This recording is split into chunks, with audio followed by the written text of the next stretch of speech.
Now the question, can he change the right size and get back out before the pace car comes by? It looks like he's going to be able to. Yeah, in fact, they're going to even go to the left side and change. Wow, now that's... So 4 new tires for Jerry Mayfield. The field is in turn number 4, and everybody else is coming in as Mayfield goes out. So here comes Burton and Wallace and Nadeau and Bobby Labonte, and everybody, probably just about everybody, will come in. Here's Jerry Punch. Well, guys, Rusty Wallace is one of the very few drivers I heard not complain of a car that had a push of beating tight in the middle of the corner. Rusty said, don't change a thing. 4 tires, clean the windshield, fill it up with gas, and I'm ready to go, guys. You said earlier, his 3rd brand new car of the year. Let's go to Bill Weber. No changes, just 4 tires and fuel. Remember, this team battled on pit stops a week ago. They put their guys back in position. 99 will beat them off, followed by the 2, the 18, the 22, and the 25 almost get together. Dale Earnhardt Jr. on 4 tires. They made an air pressure adjustment to make the car a little bit tighter off the turns. The only adjustment for Dale Jr., air pressure. And now just about everybody is off of pit road. The leader of the race is going to be Sterling Marlin. Back with more in a moment.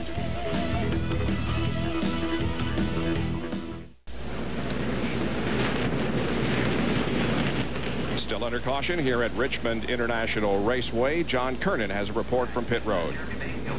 Down in the garage area with Michael Waltrip. Michael, the night ended early for you. What happened? Man, we started last, and our car was so good. I moved up 10 spots at least and was real fast. And I was on the inside of Wally, and he just pinned me down going into 1. And we made a little contact, and the thing got sideways on me. It's my fault. I just hate it for the guys. We've had so many mechanical problems. We've been able to avoid the wreck. And tonight, just got in a wreck. It hurts my heart. We had a good car. But the good news is Michael is okay, the Dr. Jerry Punch. And here in the Jeremy Mayfield pit, they're looking very closely, examining the right front tire that came off Jeremy's car. They're not sure if Jeremy ran over something. Let me ask Peter. Peter, did Jeremy run over something, or was that contact with Michael that may have done that? That's what we think it was, contact with Michael Waltrip. Yeah. You're just making sure to look at the tire, how it was wearing. It just looks like he cut it down. Okay, that's the better news there. A lot of crew chiefs coming here taking a look. They've been applauding Goodyear, and they think that's what happened. There was contact. And look at the inner liner now. Where the inner liner was actually ripped apart. They had the inner liner there in their hand, and they're looking at it with a flashlight to see exactly what might have happened. But Jeremy said the car was starting to slide a little bit, so the tire actually may have been going down somewhat. He may have had a slow leak, and that may have precipitated the problem, making it even worse. Now, Benny, when Michael looks at the tape, he's going to know that it wasn't Wally Dallenbach. It was Ricky Creighton. But it's a red car, and he thought it was Wally Dallenbach, but in fact it was Ricky Creighton, yes. Well, Sunday Night Football on ESPN at 8:30 Eastern will be from Sun Devil Stadium in Phoenix, Arizona. The Dallas Cowboys and the Arizona Cardinals, with Troy Aikman out indefinitely. Randall Cunningham, who has been named to start this weekend, will be depending on veteran running back Emmitt Smith. Coverage begins with the NFL prime time at 7:30 on Sunday night. The Cowboys and the Cardinals on Sunday Night Football. We'll be right back.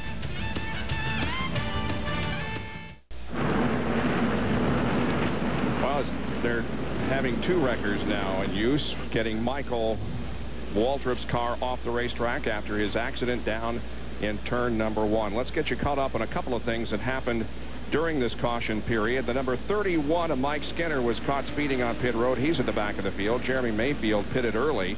The 40 and the 1 cars, Ted Musgrave and Sterling Marlin, pitted late, so they have both been given credit for leading a lap. Doc?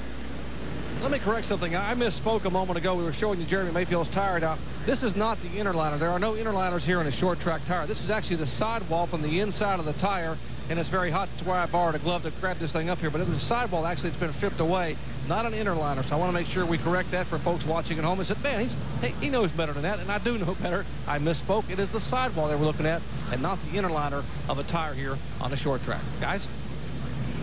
All right, Doc, and you can see that that tire was just cut in 2, and that the bead of the tire and falling down inside the tire. Well, the drivers are getting the 1 to go sign, so we'll be back to competition here in 1 more lap. Jeff Burton is back at the front of the field with Rusty Wallace, Bobby Labonte, Jerry Nadeau, and Ward Burton, the top 5. Let's take a look at a Coke pit summary and see where people fared in this most recent round of pit stops. Jeff Burton stayed the same. Jerry Nadeau lost one position. Dave Blaney from 25th to 8th. You have to wonder if maybe he only changed right side tires. Yep. Yeah. My guess is that's exactly what happened. Or maybe fuel. But it did give him track position, and that, as you guys have said earlier, is very, very important. Tony Stewart lost 4 spots. He was 8th when he came in for the pit stop and came out in the 12th position. Well, let's go again as the green flag comes out to resume the Chevrolet Monte Carlo 400.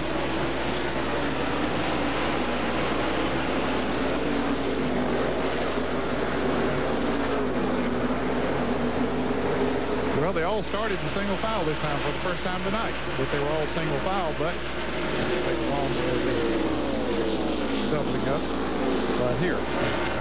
And Jeff Gordon went quickly past Dave Blaney. He's up on the outside of Mark Martin. There you see him. And he goes by Mark Martin, moves into the 7th position.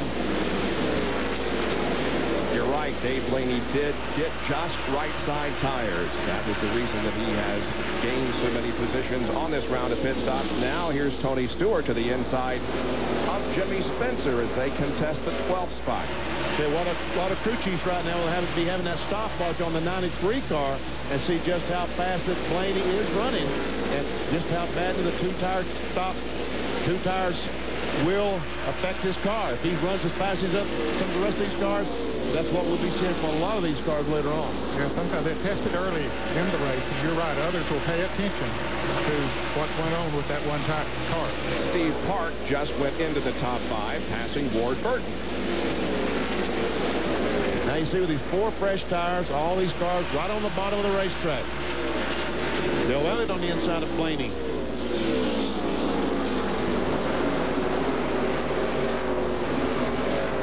Tony Stewart still trying to get by Jimmy Spencer. And Rusty Wallace has caught right up with Jeff Burton, and now the battle is for the lead.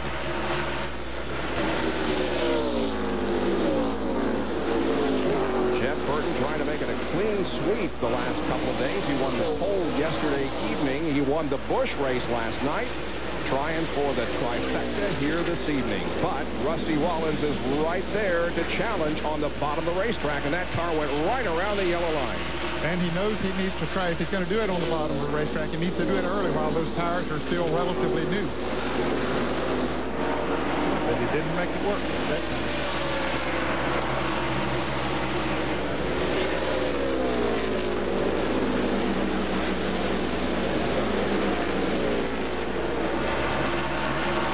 Boy, it's so hard to get traction off of the bottom side of the racetrack. And your angle is not what it used to be coming off of there below another car.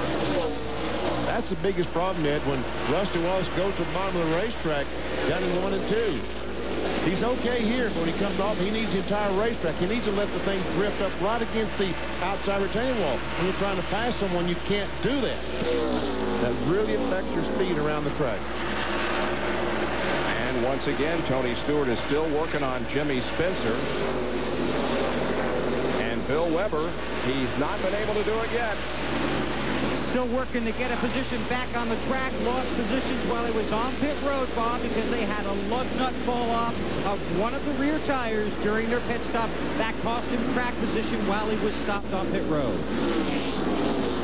That's unbelievable. During a pit stop, if one lug nut falls off, it's going to cost Tony Stewart 3 or 4 spots. He finally just gives up on that bottom groove. Dale Earnhardt taking a position from Kenny Wallace. That was the 17th position. That 21 car of Elliott Sadler seems like it's painted differently every weekend. There it is this weekend. He's riding alongside Kevin LePage as they race for the 21st position. Elliott is losing positions right now, Bob. He was up in the 17th position just about 5 laps ago. He's being shown in 20th now, and several cars there you see Kevin LePage trying to pass him on the outside. Whoa, John Andretti gets bumped around, and looks like he may have had contact with the wall. It was close if he didn't. It's Geoffrey Bodine in the power team number 60. Remember just how well that car ran here in May when his brother Todd relieved him?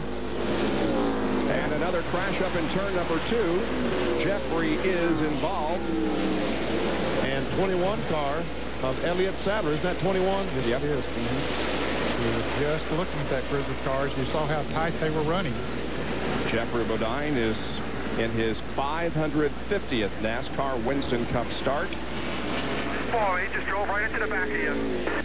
Looks like Elliott Sadler's car has got the worst of it. And this weekend he was carrying Virginia Tech on the side of the car, trying to do something for his fellow Virginia folks. It's not going to be. Well, let's see who ran into the back of who.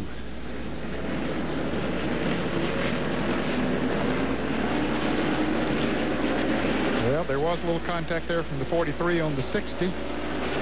And shot the 60 up into the 21. Yeah, that's exactly what it looks like, Ned. And both those cars, I don't know that the 60 car hit that hard.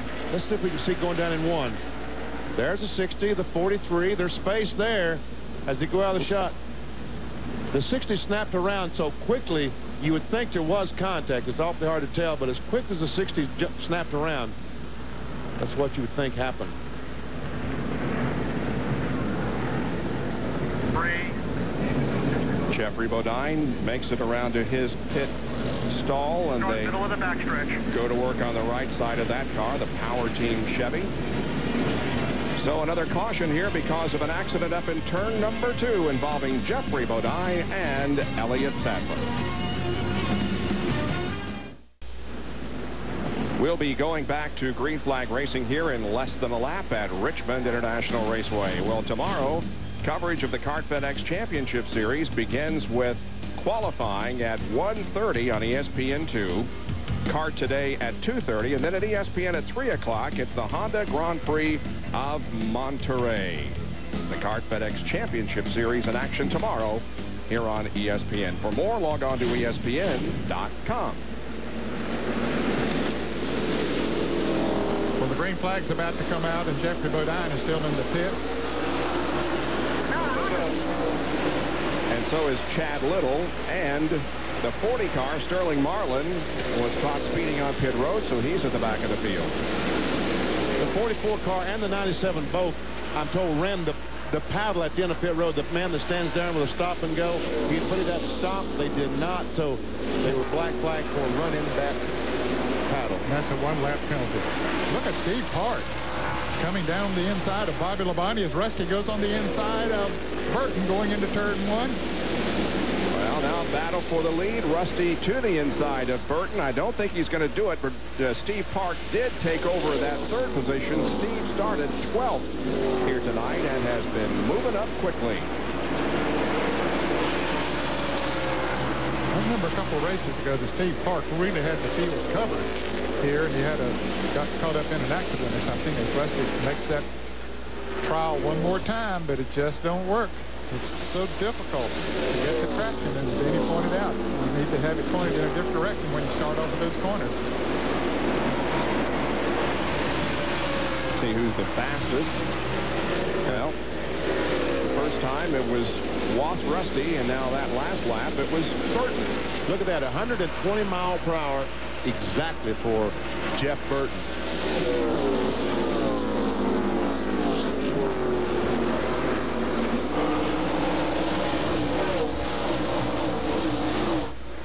John has an update on the 3 car of Dale Earnhardt, who's way back in the 27th spot. Bob Dale had moved up into the top 20, but the car was just a little too tight, so they took the opportunity during this caution to have a pit stop, take on 4 tires. They made a wedge adjustment, pulled the rubber out of the right front to kind of loosen the race car up for Earnhardt. We'll have to wait and see exactly what those adjustments did. If they're, I guess we can tell pretty soon on the racetrack, I would think. Well, he just moved up to 24th. He did pass Scott Pruitt, and so Earnhardt is in 24th, and now there's Jeremy Mayfield, who is going to be his next victim. Wow, he just moved right on around him. Of course, those fresher tires, and even though they're fresher only maybe 10 laps or so, it still makes a world of difference. He's able to keep it down on the inside and get the traction off the turn. Well, Dale Earnhardt has been eligible to win the No Bull $5 million bonus 6 times, but he has yet to win that. Bobby Labonte has been eligible 8 times, hasn't won. The only one of the top 5 eligible tonight who has won, Dale Jarrett, and he's won twice. Now, these drivers are also playing, if you will, for a lucky fan. And if they win $1 million, the fan will win $1 million, and that's who the fans are paired up with here tonight.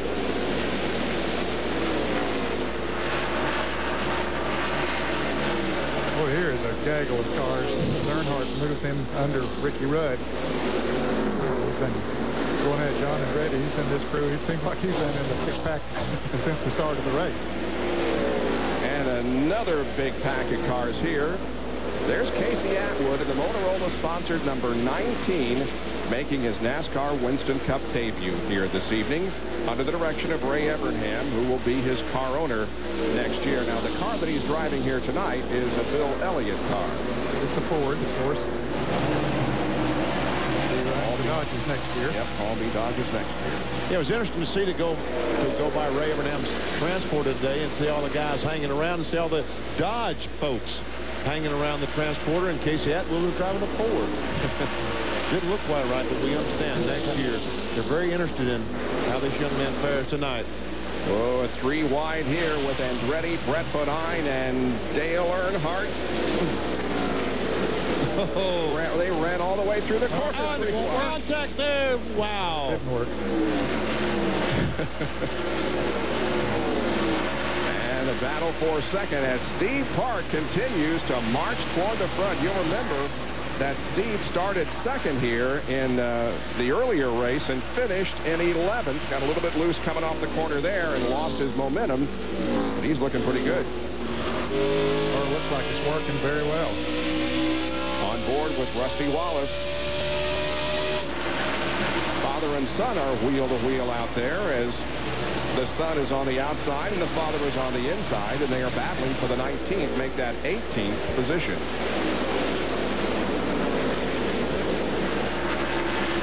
Both of them eligible for the bonus. You can tell the ones that are by the red numeral on the top of the car. Pennzoil Copter Cam is circling overhead and giving us these aerial shots of the 3/4 mile at Richmond International Raceway. And Dale Earnhardt, the 3, Goodrich Chevrolet, seem to be making more progress on the bottom of the racetrack than anyone else we've seen all night long. He's made an impressive run up through the field after that pit stop. See, Dale Earnhardt on the restart, since the restart, on lap 61, he was 29th. And he's worked his way up to 18th, and he's doing it, as I said, on the bottom of the track. Mayfield and Ricky Rudd are contesting the 23rd position. That's Kevin LePage trailing.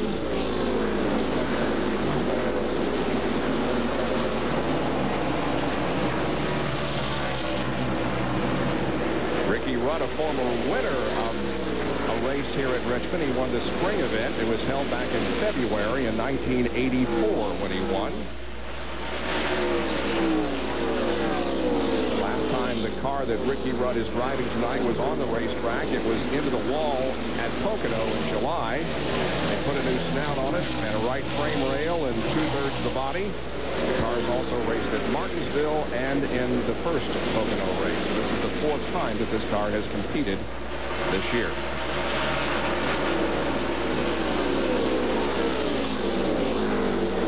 While we're watching this battle, we'll tell you that Tony Stewart just took away the 8th position from Mark Martin. I think Tony, when that lug that fell off during the pit stop, has fallen back to about the 12th position. So before this gets all sorted out, we'll get all these good cars together before the night's over. Tony Stewart will get up there, and we'll see who's holding what.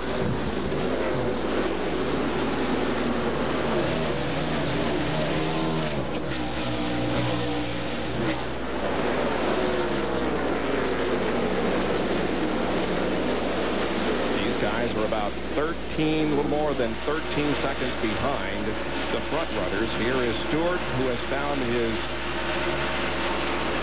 teammate, if you will, or at least rowmate when they started this race. They started side by side, and Tony Stewart now takes away that 7th position, and Tony took her below the yellow line. Yes, sir. He was right on the bottom of the racetrack. Haven't seen many cars been able to do that. Dale Earnhardt has won this Goodwrench Chevrolet. He's on the bottom of the track. Again, we see 2 Noble 5 drivers running together. This is for 16th and 17th, and right behind him is another contender, Matt Kenseth. Earnhardt's car still working down on the bottom side of the track. Very good. So whatever adjustment they made in those 4 new Goodyears they put on there is putting him on the go. Well, 3 cars have been designated now as officially out of the race. Geoffrey Bodine, Elliott Sadler, and Michael Waltrip. And for Michael Waltrip, it's his 8th DNF this year, and that ties him with Bobby Hamilton for most DNFs. Rusty Wallace, his crew watches him in 2nd position. He's trailing Jeff Burton with 81 laps completed. At the Chevrolet Monte Carlo 400 at Richmond International Raceway, Jeff Burton has about a 6-car length lead on the battle for 2nd position, and that battle is between Rusty Wallace, and he sees to his left Steve Park right on the bottom of the racetrack. Let's see who comes out with 2nd place. Well, Rusty holds them off. Steve Park made a run at Rusty Wallace 10 or 15 laps ago, and he went out there, run the bottom of the racetrack trying to pass Rusty. Saw that he's going to have to use the tires up too much, so he backed off, and he's now making another run at Rusty, and it looks like it's going to be as difficult now as it was 10 or 15 laps ago. And while Jeff Burton has been trying to get around the lap car of Chad Little, they've caught up to him, and Rusty's going to try to seize the opportunity. Wallace looking for the lead. Got him pinned up on the high side of the racetrack between Chad Little, and Rusty will take the lead. He'll get the 5 bonus points. Whoa, and Rusty is way out of control. Wow, you're right. When you said way out of control, you did not misspeak, Bob Jenkins. Well, he maintained his position, though, and does pick up the bonus lap points for leading a lap. That, by the way, puts Chad Little now 2 laps down. The only cars that are not on the lead lap and still in the race are Steve Grissom, who is 2 laps down, and now Chad Little, 2 laps down. And both of them were penalized to lap 4 running the stop sign on a yellow flag pit stop. Now the battle is for 2nd between Park and Burton. And the bottom of the racetrack just still can't get the grip down there that you need. Well, BP, let's look at it again. Folks, this is something. Watch this. Rusty comes off the corner, and look at this thing go, and he somehow brings it back and maintains his momentum. Normally, when you bring the car back, you have to back off the gas, and you also got to get your heart beating again. Yeah. Close call for Rusty.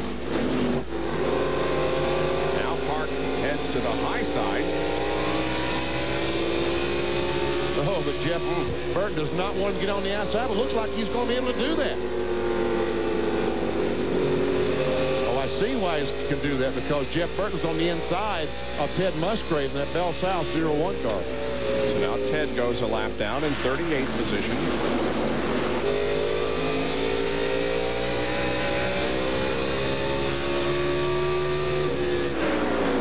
Wallace, as you can see now, there's a couple of cars between himself and the 2nd place car.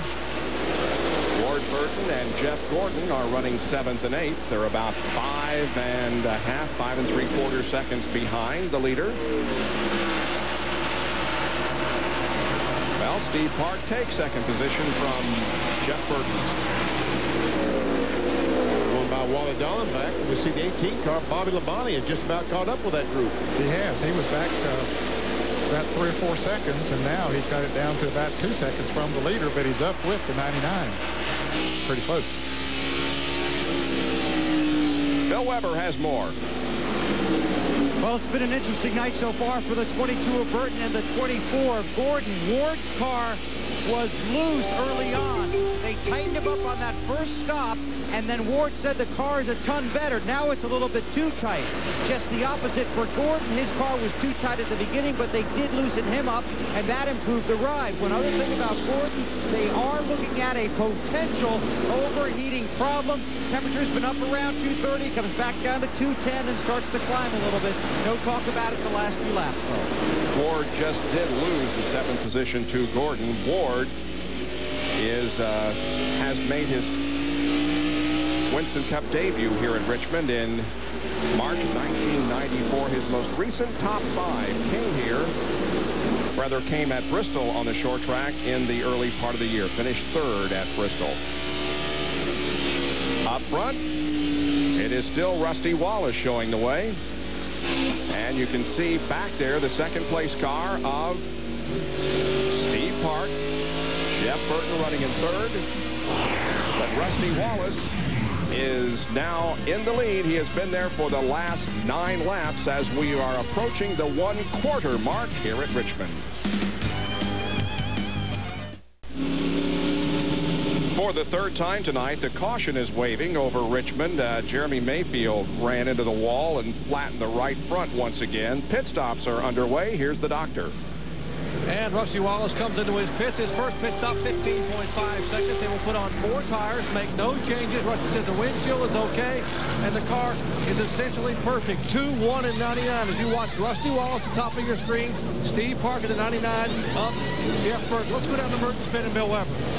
2nd stop for Park. Again, no changes. Left side tires going on. He gets away, waiting on Jeff Burton as well. Rusty with a 15.7. Jeff Burton an 18-second pit stop down to John Kernan.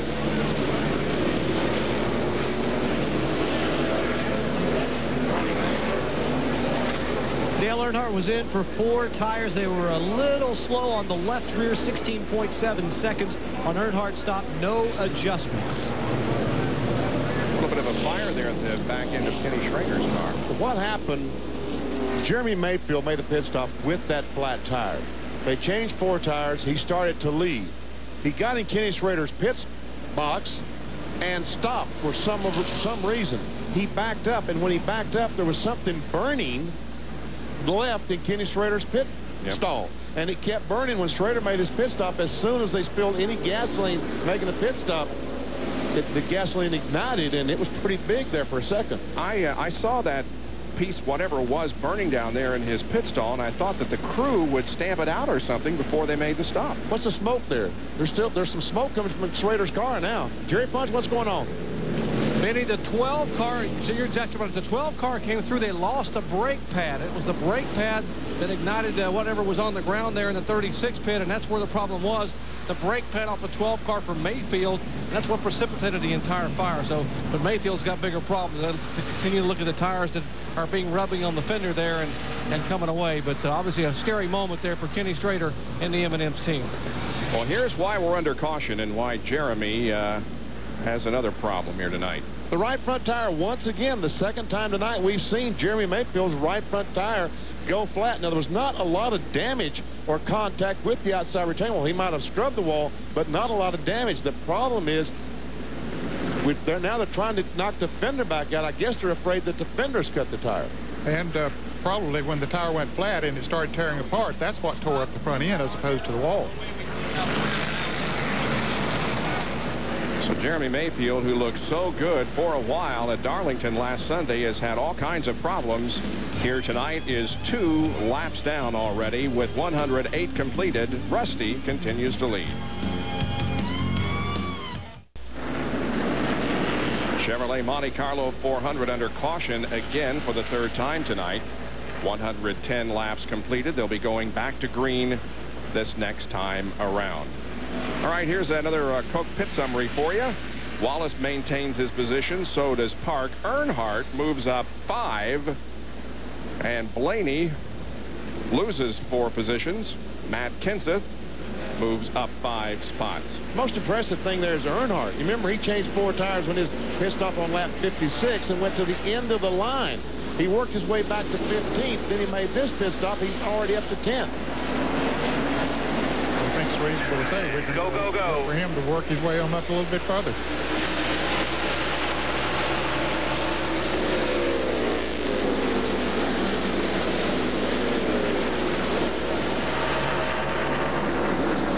Now, Jeff Burton, the next side car, back in 4th spot. He's basically been about the class of the field tonight. Let's see if he can work his way back to the front. Burton has led 88 of the first 112 laps. Rusty Wallace has led 22. Marlin and Bobby Labonte have led a lap each. From the points leader, Bobby Labonte, we look back to Jeff Burton. Tried on the outside, couldn't do it. See what he does down in 3 and 4. He's going to try it again, and I'm sure that Bobby Labonte's spotter is warning him that Bird's on the outside. Yes, there he goes. He'll take that spot away. Car 01 of Ted Musgrave is 1 lap down.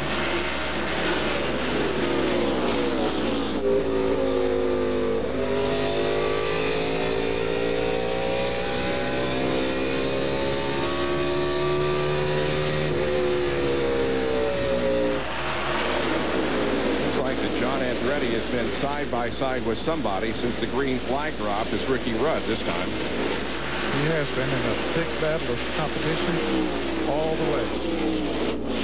He's earned his medal. See Dave Blaney there in the Amoco car. Oh, here's a good battle, and this is up in the 5th, 6th, and 7th positions. That's Stewart, Jerry Nadeau, and Jeff Gordon. Ward Burton right behind him. I think what we've seen tonight, I think Tony Stewart has a good race car tonight. If he ever gets up there with the 1, the 99, and the 2, I think he'll be able to race with him. Well, he's pretty close in terms of positions, but still a little bit of racetrack to go before he catches up with the Bobby Labonte car that's running 4th. Here comes Earnhardt to the inside of Elliott. It's 4-9.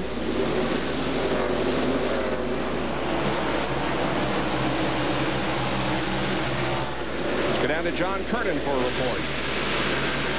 I know a little bit earlier you remarked on how Dale Earnhardt was making his moves on the bottom of the racetrack. The car is running well there, but it's also out of necessity because Earnhardt thinks they might have put too low a gear in the rear end. So if he runs the higher group, he's got to let off a little bit earlier going into the corner so he doesn't get the RPMs, he doesn't turn the engine a little too much and damage it. So keep an eye on Earnhardt and the line that he runs out there, because if he stays on the bottom, he should be able to keep the RPMs in the range that he wants to. Well, no, he doesn't have any problem down the backstretch. He can run whatever groove he wants to, 1 and 2. Here's where the problem is. He gets too high coming on 4. This long front straightaway, 1,290 feet. That right here is where he'll turn the engine too many RPMs. That's where he's got to back off. That's the fastest part of the racetrack. 6 or 7 miles per hour faster than the backstretch. From Casey Atwood's onboard camera, watch to the right of your screen. Dale Jarrett into the wall. Wow. Kind of brushed the wall when he came off the corner. DJ is running back in the 12th spot right now as we keep an eye on the 2nd place car of Steve Park up ahead. Oh, and Joe Nemechek slammed that wall. Trouble in 1, 33 up against the wall. Caution is out. Boy, he has had very hard contact. John, what happened? Bob, I have a sneaking suspicion that a valve stem on the left rear tire of Joe Nemechek's car was knocked out. Just before that, coming down the front straightaway, he got together with Kenny Wallace, and I'm betting he either cut the tire down or he knocked the valve stem off of that left rear tire. Well, there's a piece of debris that all those cars are running over. Yeah, something, Joe Nemechek, just when he got down to the corner, just violently snapped around. And, John, you're certainly what it looks like. But here he comes off the corner. The 33 on the outside, the 55. And right there, we see where they rub. We saw the smoke. Now the 33 goes down in the corner. And watch this. The car just snapped around. The left rear tire is flat. Yep. Yes. See it go flat. Boy, John Kernan was right on top of that, knowing what happened there. Yes, he was. That a boy, John.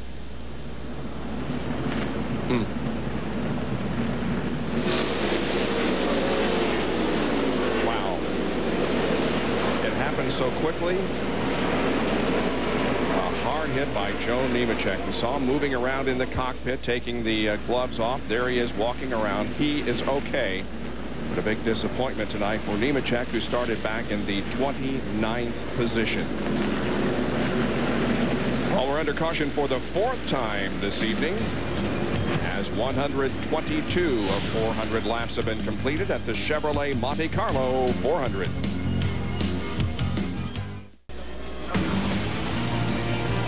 ESPN's coverage of the Chevrolet Monte Carlo 400 from Richmond is being brought to you by Budweiser, with the crisp, clean, refreshing taste you'll find in no other beer. This Bud's for you. And by Conseco.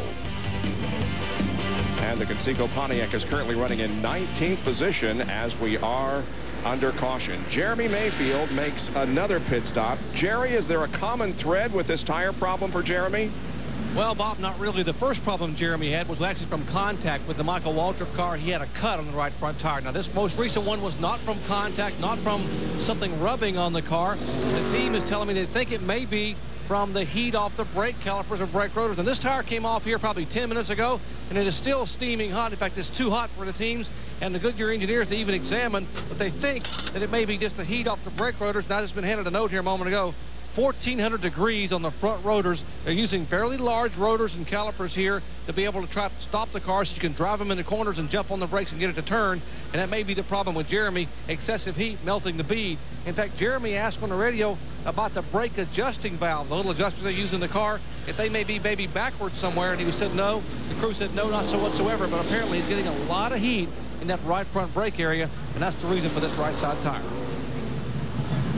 He's coming in once again, and he has fallen 2 laps down now in 39th spot. Here's a Napa Field summary for you, showing you where everybody is running right now. The top 15 led by Rusty Wallace, then the pole sitter Jeff Burton and Steve Park, who has had a great race here in the first 126 laps. There's 16 through 30. Kevin LePage tops that. Page. Strickland running in 30th position, and there you see that we have 3 cars out of the race, and Joe Nemechek, the most recent victim.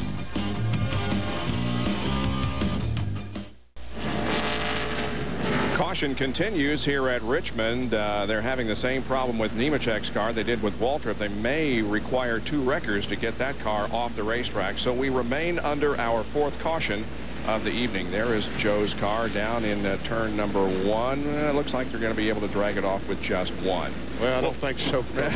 You're right when you said drag, and that's the only way we're going to get to go anywhere. Dale Jarrett is running in the 12th position here, and Bill Weber, did that bump with the wall a little bit earlier hurt him any? So far, they don't believe so, Bob. We can take a look at it, and you'll see it from Casey Atwood's onboard camera. The cars will come through turns 3 and 4. Here they are coming off of 4. Watch Jarrett on the right side of your screen just drift high and hit the wall. Now, you never just tap or brush the wall, although that didn't appear to be that severe. He ran about 5 laps under green before the caution came out, said it feels fine. Mark Martin did pull up, checked on it. Todd Parrott, his crew chief, told me that it looks okay. So right now they're confident that that car is going to be all right. Obviously, they'll find out again when they go back to green. But Jarrett did run about 5 laps under green before the caution came out, said it felt okay. Well, Dale Jarrett is the reigning NASCAR Winston Cup champion. Who will win it in the year 2000? Well, right now, Bobby Labonte is at the top of the point standings by 111. And right now, he's the subject of our spotlight.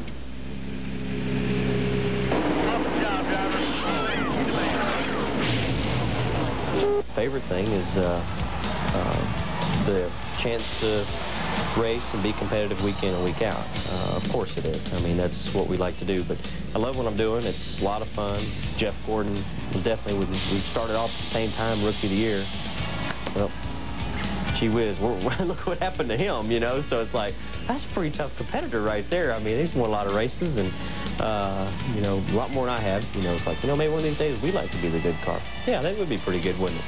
You can get your teeth knocked in because you think you got it figured out. You really don't, because it's so competitive down the line through the top 43 cars that Rusty Wallace, Dale Earnhardt, Terry Labonte will have it figured out better than you will tomorrow if you think you have it figured out today.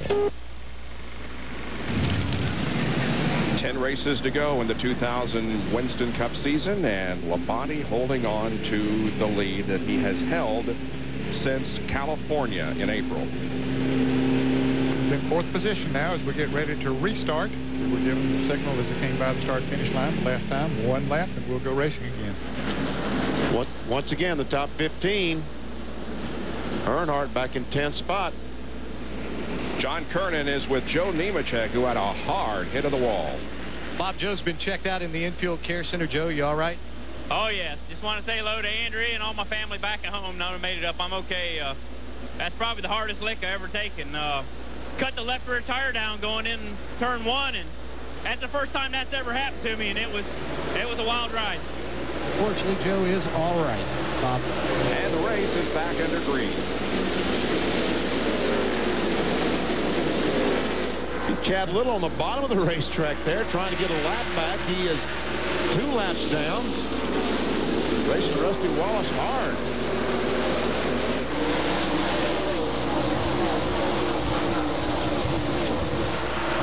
There were several of the lap cars that made pit stops. Chad might have been one of them. I'm not sure, but I know Terry Labonte and several others that were lapped down did make a pit stop, so could have on fresher tires.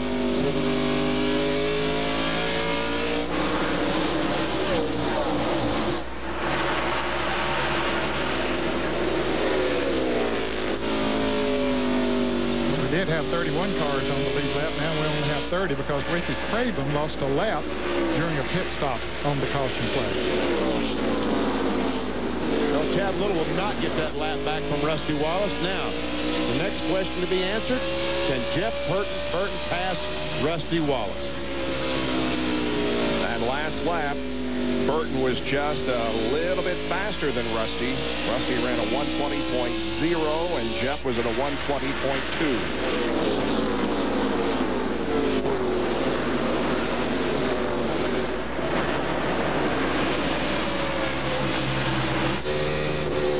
There you see the Noble 5 contenders up in the upper left of your screen and where they are currently running. We have just 2 in the top 10, but Jarrett is knocking on the top 10 door. Matt Kenseth is in 14th, and Dale Earnhardt Jr. is the one who is furthest back. He's currently 26th. Well, he made a pit stop during this last caution period. That's the reason he's back as far as he is. Kevin LePage, the 16 car. Johnny Benson, 10 car, and John Andretti. And Benson tries to get on the inside. Back for the 16th position. Man, a battle for the lead. Burton's going to try it on the inside. Can he do it? Well, we're going to answer that question that you asked BP a couple of laps ago. He is trying. So far has been unsuccessful and will cool his tires here maybe for a lap. Well, he's going to try it again, is he? No. I think he wants to make Rusty Wallace think he's going to try it on the inside and hope that Rusty goes to the bottom so he can go to the outside. He tried to trick old Rusty, but not his first rodeo. That's right. Well, he's going to try it on the bottom again. They have a pretty good run going here. Yeah, but Rusty's on that nice outside groove. And Wow. While that battle rages, not too far behind in third is Steve Hart. Terry Labonte in the 5, Casey Atwood in the 19. Behind them, Dale Earnhardt and Bill Elliott. On board with Casey Atwood, the Motorola onboard camera. Looks back at Terry Labonte. Both Atwood and Labonte a lap down. They're battling for the 32nd position. Casey Atwood just hoping to get a lot of laps in. I heard him. I was down in their stall in the garage this morning. Ray Abraham, after they made the field, said, okay, we've accomplished goal 1. Our goal 2 is to finish the race. And then he said, on the lead lap. Jimmy Spencer and Johnny Benson are going at it. That's for the 17th position. And there is Rick Mast, who is running in 20th spot.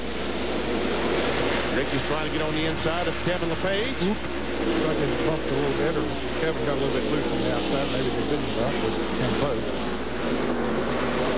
Mast Lucky Hour was trying to make his Pontiac work down on the inside of the racetrack, and we're doing a pretty good job of it, Ken. Rick started up in the 4th position, is currently 19.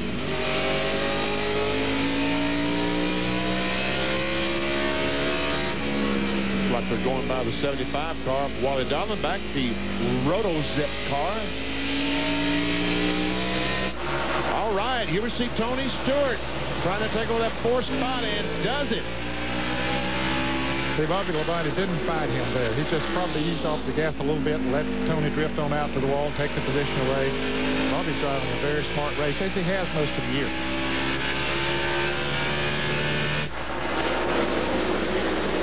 Jerry has more from pit road. Guys, since the green flag waved, Bobby Labonte said that car's been pushing like a dump truck. They came in on the first pit stop on lap 33 and went 2 rounds on the track bar, air pressure right front and left front and left rear to try to help it, and that helped it some. Now, their next pit stop on lap 105, they pulled a rubber out of the left rear, and that's helping a lot more. They still need a little bit more forward bite, but Bobby said the car is getting better and better, and he's managing his tires, his time, and most importantly right now, he's managing that points lead. And that's one thing that he has done well since he took the points lead. The top 10 are Wallace, Jeff Burton, Steve Park, Tony Stewart, and Bobby Labonte, the top 5. Then Jerry Nadeau, Jeff Gordon, Ward Burton, Bill Elliott, and Dale Earnhardt. 148 laps completed at Richmond. Rusty Wallace continues to lead the Chevrolet Monte Carlo 400. Jeff Burton second, and Steve Park running in 3rd position.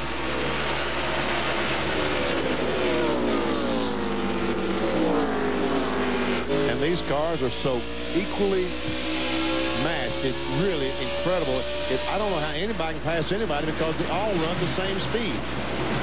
Here's back in 21st, 22nd, 23rd on board with Mike Skinner, who's been trying to hold off Dale Earnhardt Jr. for the last several laps.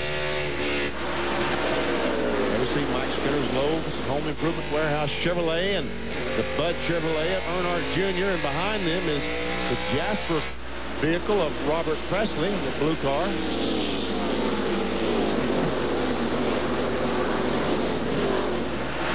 31 got real loose a couple of laps ago. Dale Jr. pitted and changed 4 tires, and he restarted about the 29th position. He's worked his way up to 22nd. Right, he is hitting a brick wall. In the form of Mike Skinner. Kind of like my weight losing program. Hit a brick wall.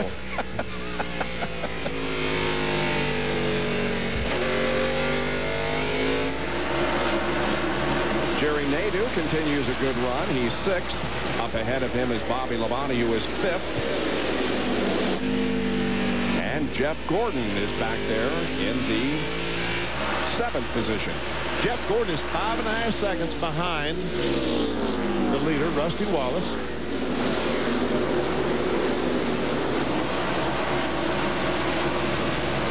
Gordon's driving a brand new car here tonight. It has been tested, but has never raced until tonight. And again, John Andretti is running beside somebody. In this case, it's Rick Mast, but now he takes that position away. Well, here comes Mast back. He just can't go. He likes company, doesn't he? Oh, Bobby Hamilton almost cut into the wall. He might have gotten into the wall off of turn 2. He came off of there pretty slow. He continues to go. Andretti and Mast are racing for the 18th spot. For the taste of the race, here's some Jimmy Dean onboard telemetry with Rick Mast. And down the backstretch, you can see 120, 130, about 134 mile per hour. And down the front straightaway, even on the bottom of the racetrack, I think you're going to see that he's going to be quicker. 144 miles per hour, so 10 miles per hour. Although he did come off turn 4 and let the car drift up on the racetrack, unlike down to 1 and 2 when he was bound down like he is right now. Little contact there. Andretti up on the track. Close again. It's amazing how wide apart they are in the corner and how close they get together when they get to the straightaway. Mass might have him now. He might have him. No, you don't. Oh, man. Rick, you had him. He thought he did, too. Easy for you to say, sitting up here in the booth. Yeah, exactly right. Well, they're having fun. Yep. Saturday night racing. Yeah, he's almost got him. Can he slide out there? Yeah. Finally got him. Right out there. Well, here's another good battle. Spencer, Blaney, Martin, Benson. See, that is 13th, 14th, 15th. Behind him is Kenseth. That's 16th, 17th. And our next car that comes in this picture would be Rick Mast at 18th. Mark Martin is not running as well as he usually does at Richmond. No, he isn't. In fact, he slid back a few positions in the last 15 or so laps being. He was up there in the 11th position, and now all the way back to 16th. Mark has had 3 top 5s in the last 5 races here, but his other finishes were 32nd and 35th. As we watch this, Jeff Gordon has moved in front of Jerry Nadeau, his teammate, to take over the 6th spot. And he's only about 0.2 of a second behind Bobby Labonte.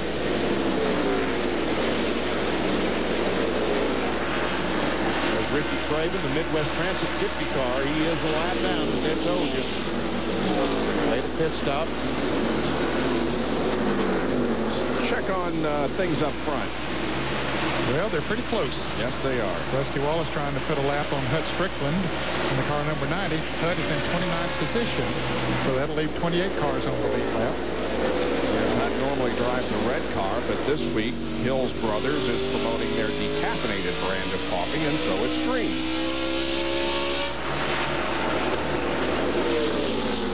As we watch this, the points leader, Bobby Labonte, the Interstate Batters Pontiac, he was about 2.5 seconds behind Rusty Wallace, the leader. Now he's falling back to 6 seconds behind. So, as Jerry pointed out, they've been making changes on the Interstate Batters car, but they've got to make some more.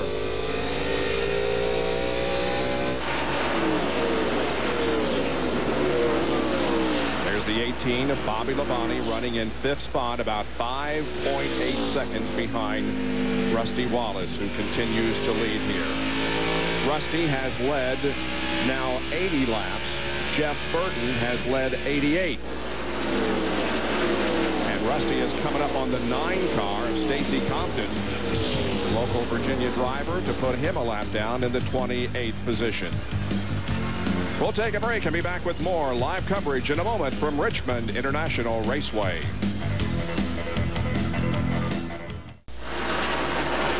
Welcome back to Richmond, where Rusty Wallace continues to lead, but the story of the last few minutes is Dale Jarrett. He came into the pits trailing sparks, indicating the right front was down, but it looks like that it's a pretty serious problem. They're still working on the right front. Don't know exactly what they're doing, but they're still working. When they took the tire off, they found something. There you see the tire. Oh, I see. He made some pretty good contact with the wall up there, Ned.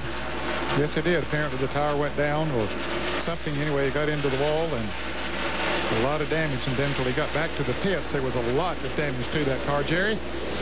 Unfortunately, you're right, Dan. A lot of damage to the right front of the Quality Care Service Ford Taurus. The man who sat second in the points coming into the night still sits on pit road, losing lap after lap under green. Now, Robert Yates standing beside me. I asked Robert a moment ago, was it a cut tire or could it have been the brake heat? They really don't know yet because it happened so quickly. Their big concern right now is trying to get some of the right front suspension back in order, get some of the fender cut away, and they still sit here as Todd Parrott and the crew work on the defending Winston Cup champion Ford on pit road and the green flag.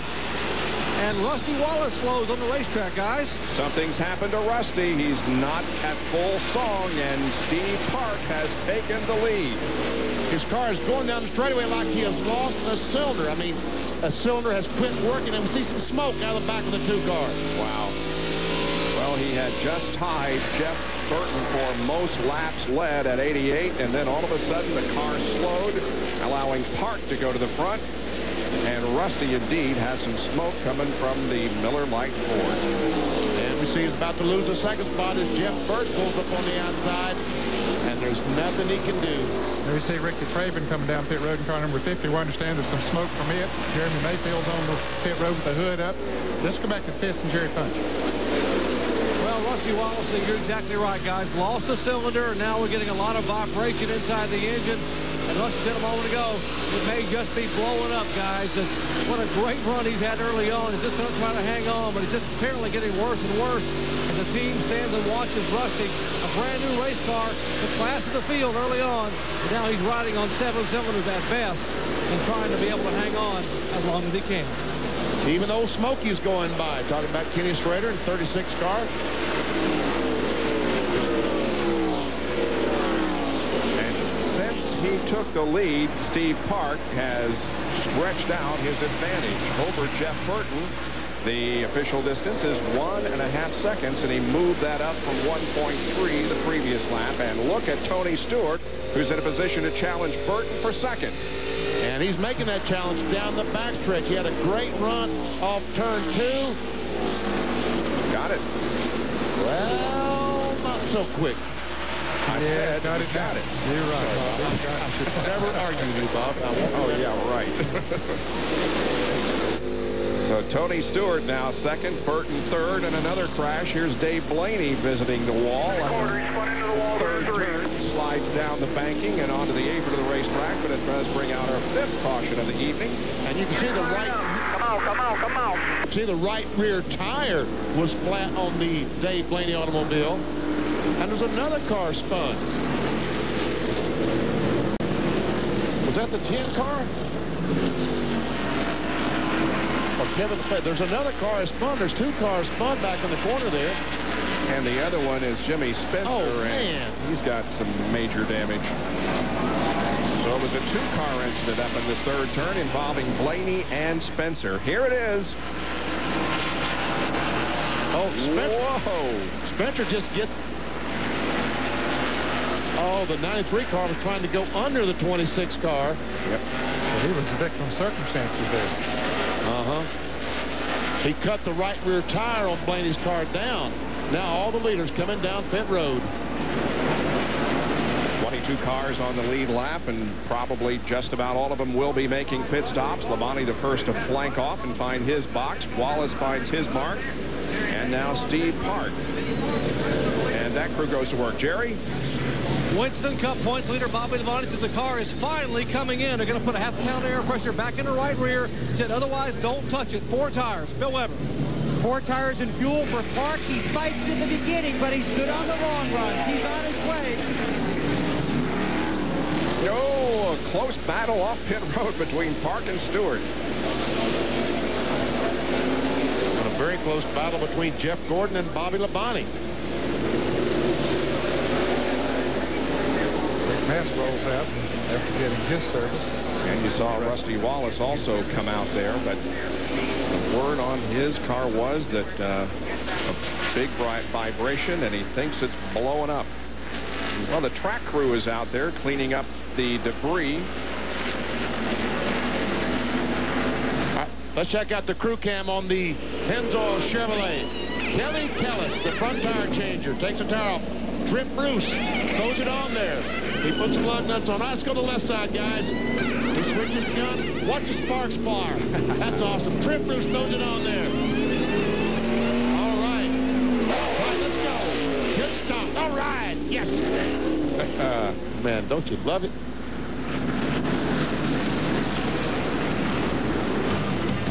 Well, under caution here at Richmond International. We'll be back with more in a moment. Tony Stewart now the leader. On board with a pace car, looking back to Tony Stewart, Steve Park, Jeff Burton, Bobby Labonte, and Jeff Gordon, the top 5, as we are within a half a lap of going back to racing from our 5th caution of the evening. All right, those guys on the 20 car got their man out in front. Good pit stop, guys. Get a little something in the paycheck on Friday for that pit stop. Okay, here we go. 22 cars on the lead lap. Nearing the halfway point of the Chevrolet Monte Carlo 400. Now being led by the Pontiac of Tony Stewart, but boy, look at Steve Park. What a run that Park got on the outside. Wow, he just drives around Tony. It's like Tony Stewart is on 6 cylinders as Jeff Burton goes by. Here's Tony Stewart on 6 cylinders. What's up? Boy, something happened.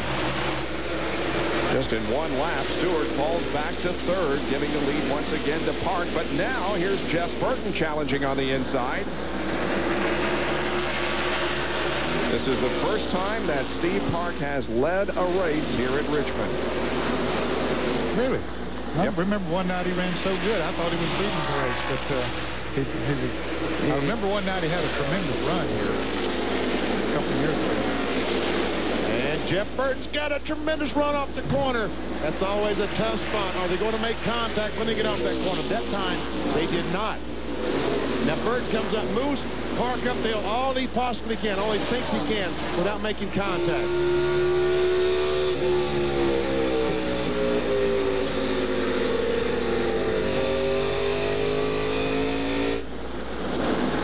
And Burton will take the lead now on lap number 194.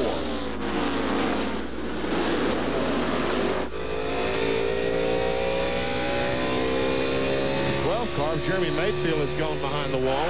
The 11 car of Brett Bodine sits on pit road.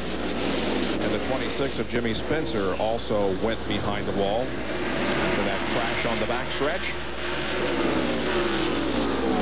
Well, Tony Stewart is maintaining his third position at the moment, although Bobby Labonte is right on the rear spoiler of that car. I got a feeling, Bob, that maybe that set of tires just doesn't feel right to him. And Bill, what's wrong with Tony, if anything? Bob, at the beginning of runs, his car is tight. So what they have is that car is set up for long runs, very similar to the Steve Park car, which he has to battle at the beginning of the run, but comes to him later in the run. Stewart's car is just tight at the beginning. He's got fresh tires on there, but they did have a great pit stop, 14.99. The car should come to him in a couple of laps, then he should start moving toward the front again.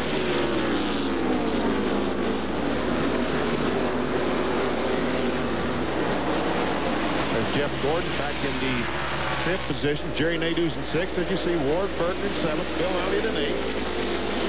There's Ken Schrader in number 36. He is a lap down. He's the first car lap down in 23rd position. Staying on the low side of the track, giving those guys that high groove to run them. They appreciate that.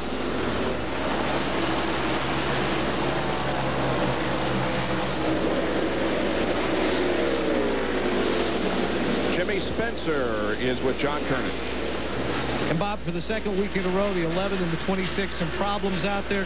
Jimmy, do you think it might have been payback? Payback? He caused the accident last week, and he deliberately hit me again. I guess NASCAR's going to have to do something about it. I won't do nothing about it, you know. I'm just ashamed of the Kmart people and feel real bad for him. You know, we had a car capable of being in the top 5 for that Winston No Bull 5, and he ain't worth my sweat to go after. That's all I got to say. In the payback department, I meant for what Jimmy had said last week. I wasn't inferring that Jimmy caused the problem last week. Bob? Well, some strong words once again from Jimmy Spencer as he takes the car behind the wall. We'll see if they can get it back out there, but it looked pretty bad when it went behind the wall. Now, up front, once again, Steve Park and Jeff Burton are battling for the lead. We have completed the halfway point as they come down to complete lap number 201. Park just couldn't make it happen down on the inside of the racetrack.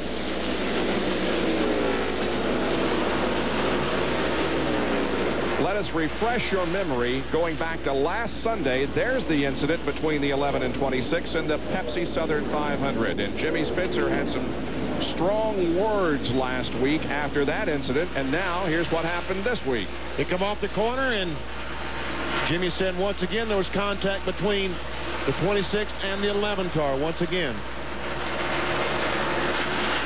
And Dave Blaney, unfortunately, gets caught up in the crash. Steve Park takes the advantage once again. Incidentally, Dave Blaney is still out on the racetrack. He is one lap down in 28th position.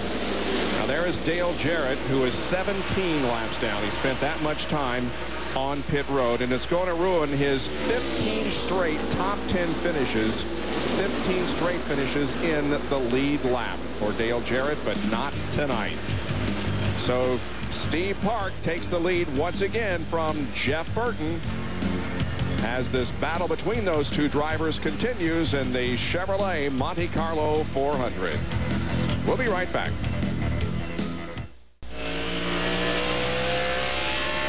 Back at Richmond International Raceway, we're riding on board with Casey Atwood in his NASCAR Winston Cup debut. Well, the Bell Canadian Open is going on, and you can see the final round tomorrow on ESPN. Tiger Woods, trying to become the only golfer since Lee Trevino in 1971, capture the triple crown of golf, the U.S., the British, and the Canadian Opens. That's at 5 o'clock tomorrow afternoon. How did Tiger do today, BP? You know, you thought those guys had a chance when he shot 72 on Thursday, but he comes back with a 65 on Friday and a 64 today. He's tied for the lead with Grant Wade, 15 under for the tournament. Wow, watch it tomorrow at 5 on ESPN. Moments ago, watch the 19 and the 9. That's Casey Atwood and the 9 of Stacy Compton. Oh, and Earnhardt goes up. Almost got out of control. Almost as he chased that car up the hill. He made contact with the left rear. Oh, good job, Junior. Good job, Casey. And attaboy, Rick. Got another spot. Got 18. And these guys are battling for position. Yeah, neither one of them are on the lead lap, but they're battling for the 27th spot. Casey Atwood comes to the NASCAR Winston Cup Series after having 2 victories and 6 pole positions in the Busch Series. Here is an old guy, 20 years old. Yeah, right. John has more on this battle, if you will, between Spencer and Brett Bodine. Bob, I went down to Brett Bodine's pit and talked to a number of his crewmen and even his crew chief, Mike Hillman. Mike tells me that Brett didn't tell them anything on the radio about the incident. I guess I should say alleged incident with Jimmy Spencer, since quite honestly I haven't seen it yet either on tape down here because I've been running around too much. But one of the crewmen pulled me aside and they said, John, you know Brett Bodine, no matter what happened last week, he's not going to run someone over on purpose. So their crew standing behind their driver saying that Brett did not take Spencer out intentionally. All right. The 4-car Bobby Hamilton has a problem and is on pit road and going to go behind the wall, it looks like. Didn't you tell me when Michael Waltrip fell out that he tied Bobby Hamilton for the most DNS for the year? Yep. Well, I believe now Bobby Hamilton is retaking that lead. And that's a lead you don't want. No. Yep. He now has 9. Bobby Hamilton has 9. DNS did not finish his for the year 2000. Man, it's cruel. If he's done for the evening. Trust me, he's done. Okay, thank you. I believe Tony's car is beginning to come in, guys. Yep, you're right. He's passed Bobby Labonte, now has caught Jeff Burton. Well, Dale Jarrett came into this race 111 points behind Bobby Labonte, with whom we ride, but we're gonna watch this battle for a second here and complete that thought in just a moment. Stewart and Jeff Burton side by side all the way through the corner. Battle for second spot. Jeff Burton's car is just not right now. A moment ago when Steve Park drove up behind him, it looked like it loosened the 99 car up. So the 99 X-Side Ford right now has some handling problems. Maybe Frankie Stoddard and these guys will be able to adjust it on their next pit stop. More from Bill. What they're doing, Benny, is they're adjusting on it now during that last pit stop. They did make some changes on it, and here's the problem. At the end of the run, Jeff's car is getting very loose. In fact, he had called in before that last caution saying that the car is loose, and it gets that way at the end of the long run. So they've had to adjust for that. It is affecting the handle early in the run, but now everyone's starting to think longer runs here as we go along at Richmond. Your car has to be good at the end of those runs. And so Tony Stewart now sets out for the leader, Steve Park, as Jeff Burton has fallen back to third position. Now let's pick back up on this point situation. Labonte again was 111 ahead when we entered this race, but now Jeff Burton has gained 2 positions, and Dale Jarrett has lost another 113 because of the problem that he had, dropping all the way back to 37th position. See that Tony Stewart has also gained 1. He's in 5th, and Rusty Wallace in 6th. That's points as of right now. Jerry has more on Rusty Wallace, and he is just about to get lapped. Indeed, Bob. Rusty, as you said, was 5th in points entering tonight. Now, updating his engine situation after dominating early on, they think they have broken a rocker arm. And the good news for Rusty is that it's not getting any worse. So basically, it's just doomed to sit out there and ride and try to complete 400 laps. Robin Pemberton said, as many laps as you can complete, as many points as you can get, and keep the fenders on it. We want to use that car next week. So Rusty's hoping that they run for the next 176 laps. Well, it was a brand new car that Rusty did bring here tonight. But things have not gone well. He now is a lap down. Steve Park continues to lead the Chevrolet Monte Carlo 400. Park has now led 32 laps, and we've completed 224. Back at Richmond International Raceway and in Henrico County, Virginia, just outside the city limits of Richmond. The leader is the #1 car of Steve Park. The 77 car goes behind the wall. John? And what a huge disappointment for Robert Presley and his crew. They had made up 22 spots since the start of the race, but problem with the engine overheating. They may have broken a head because they brought it in to put water in, would not take in any water, just pour it right back out. So Presley and the crew have decided to put the car on the truck and take it home and come back and try again next week. And you know, John, that's exactly what they did today in happy hour. They had an engine that started overheating. They pulled it out and put this engine in, and they have the same problem in the race.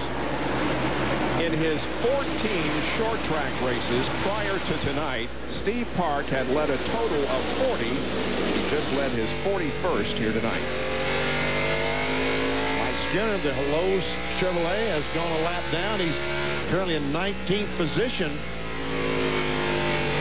And that tide ride up you see up there, that would be the next car. We'll go a lap down if Steve Park can catch him. Looks like the 14 car is smoking, like he might have lost a cylinder or run on 7 cylinders. He definitely slowed down. Rick Mass had a good run going. He's still shown in 20th position.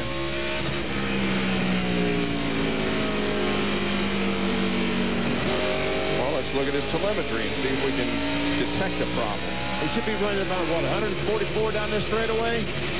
Oh, listen that he missed. Yeah. Jarrett missed when he got down the other straightaway, and 135 miles per hour is all he could get it up to.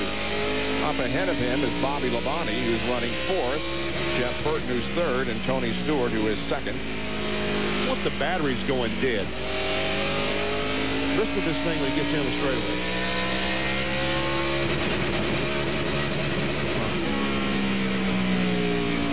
And they decided to put the 77 car on the truck. It's done for the evening.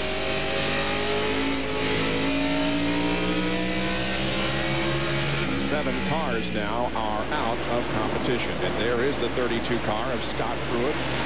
That will be the next car to go a lap down to Bobby Labonte. Here's Tony Stewart running in 2nd spot, about 2¼ seconds behind Steve. In 3rd position is going to be the 99 of Jeff Burton, not too far behind him. And in 4th spot is Bobby Labonte. And not that far back, 40 car, Sterling Marlin is a lap down. There's a 5th place car, Jeff Gordon, the DuPont Chevrolet.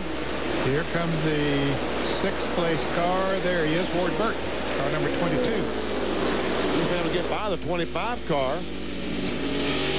of Jerry Nadeau, the MichaelHolligan.com Chevrolet. There he is, the blue and white car. And Bill Elliott, good run going tonight. Bill is in 8th, trying to take away that 7th position from Jerry Nadeau. Wearing a pretty good-sized cast on that leg. Well, Jimmy Spencer now is back in competition. 26 is on his way back out there, so be smart. Is that Brett Bodine said radio. Brett Bodine's spotter says the 26 back out there now. Be smart. Okay. Brett's 13 laps down and 34th.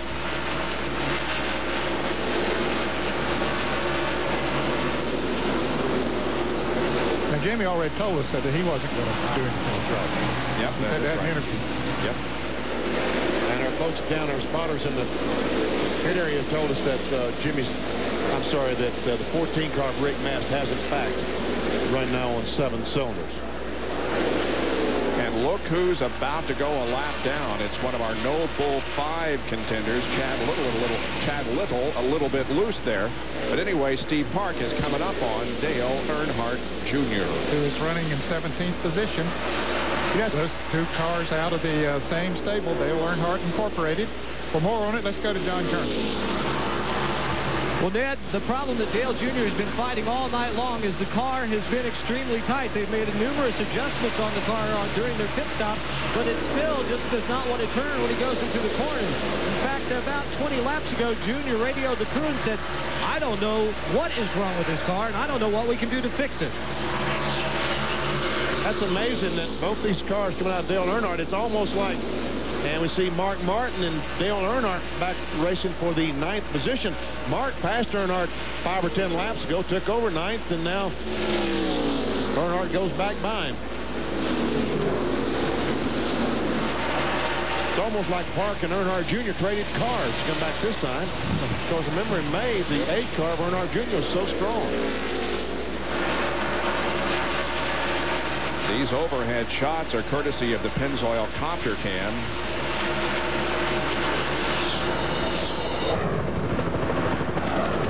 Following right now the 3 and the 6, but the Pennzoil copter cam has been following the Pennzoil Chevy most of the evening because Steve Park is the leader. And now here's a battle for 3rd place, Bobby Labonte and Jeff Burton. Bobby took a look on the inside. Couldn't make the pass then, but he said, I've caught him. So Bobby was back a couple of seconds behind him, but now he's caught him, and here's Earnhardt and Mark Martin going at it again. So Mark's trying to take the spot away. He's on the bottom side of the racetrack. I don't know if he can do it down there. John has more on Dale Earnhardt. Well, I guess in this case, it's like son, like father. Dale Earnhardt also has been complaining of a tight condition. In fact, not too long ago, he said, it just does not want to turn when I get it into the corners. Those guys are running about 13.5 seconds behind the leader, Steve Park.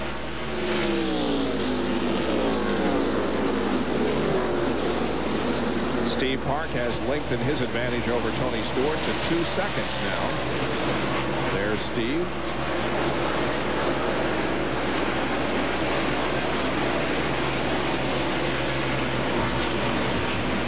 Stewart second, Bobby Labonte third, Jeff Burton and Jeff Gordon complete the top 5. Back with more in a moment at Richmond International.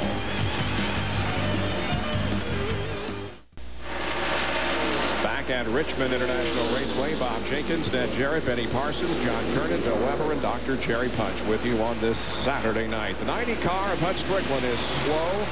Has coasted into the pits, Bob, and they're going up the hood. Going under the hood with it, so that doesn't sound good.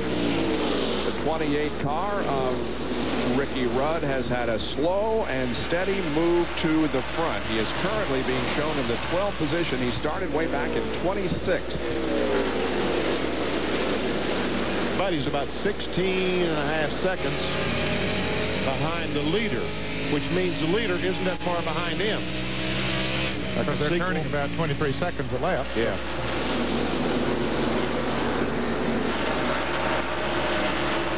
About 2/3 of the lap behind, or a little more.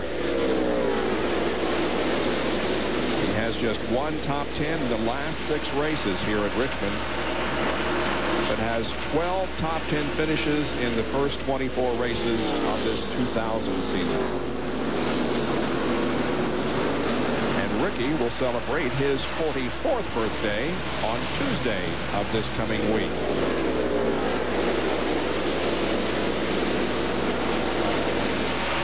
Jeff Burton all of a sudden just goes way up the racetrack, and the 24 car of Jeff Gordon goes by, takes over the 4th spot, and that's what I saw that in the truck race on Thursday night. These cars will go in the corner and just boom, go right. It's like they just lose the car all of a sudden. And Burton is struggling now. Well, that's amazing. That car was so good early in the race. Boy, you talk about how championships are won and lost, and you might look back to this race to see how some drivers lost the championship, because several up in the top 10 have had problems. And look how Burton's car just skates up the racetrack. Again, I saw that several times Thursday night in the NASCAR Craftsman Truck Series.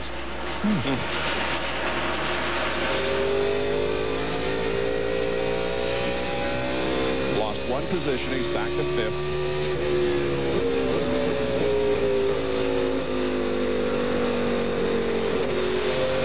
Just about 75 laps on the tires. You would think they should be able to go 100 anyway, but Burton is really struggling.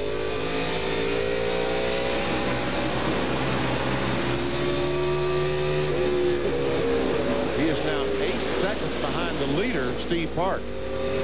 His brother is the next car back. He is almost 10 seconds behind, so he's still almost 2 seconds ahead of his brother Ward Burton. And in the last 75 miles, when Steve Park took the lead, there were like 24 cars on the lead lap. He now has it down to 15. So Steve Park, the Pennzoil Chevrolet, is going somewhere. 10th place battle, the 6 and 10 cars, Mark Martin and Johnny Benson.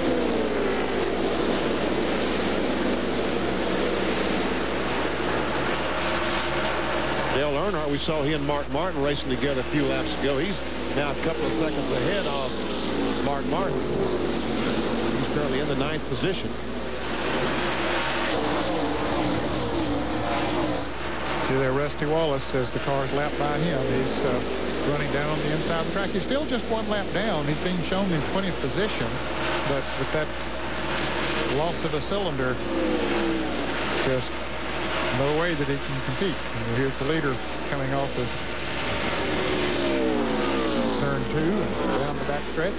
And a Chevy race recap shows that Steve Park has led 71 laps so far. We've had 11 lead changes, 5 caution periods for a total of 41 laps, and the average speed just shy of 100 miles an hour. Take a look at those who have led here tonight. Jeff Burton has led the most so far. Sterling Marlin led 1 lap. And we have a couple of other drivers who have led just 1 lap, but a very important lap for points leader Bobby Labonte. Off the track currently is Jeremy Mayfield in the 12 car, and we have a whole bunch of them that are out of the race. Here is that list, added most recently the name of Hut Strickland.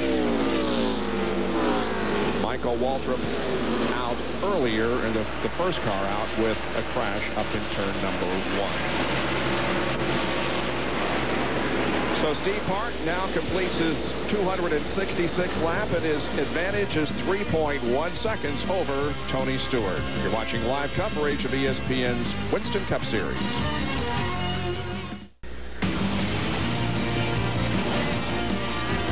ESPN's coverage of the Chevrolet Monte Carlo 400 is being brought to you by Exide NASCAR Select, the official automotive battery of NASCAR. By Nations Rent. For construction rental equipment, call 1-800-NO-SWEAT. And by McDonald's. We love to see you smile.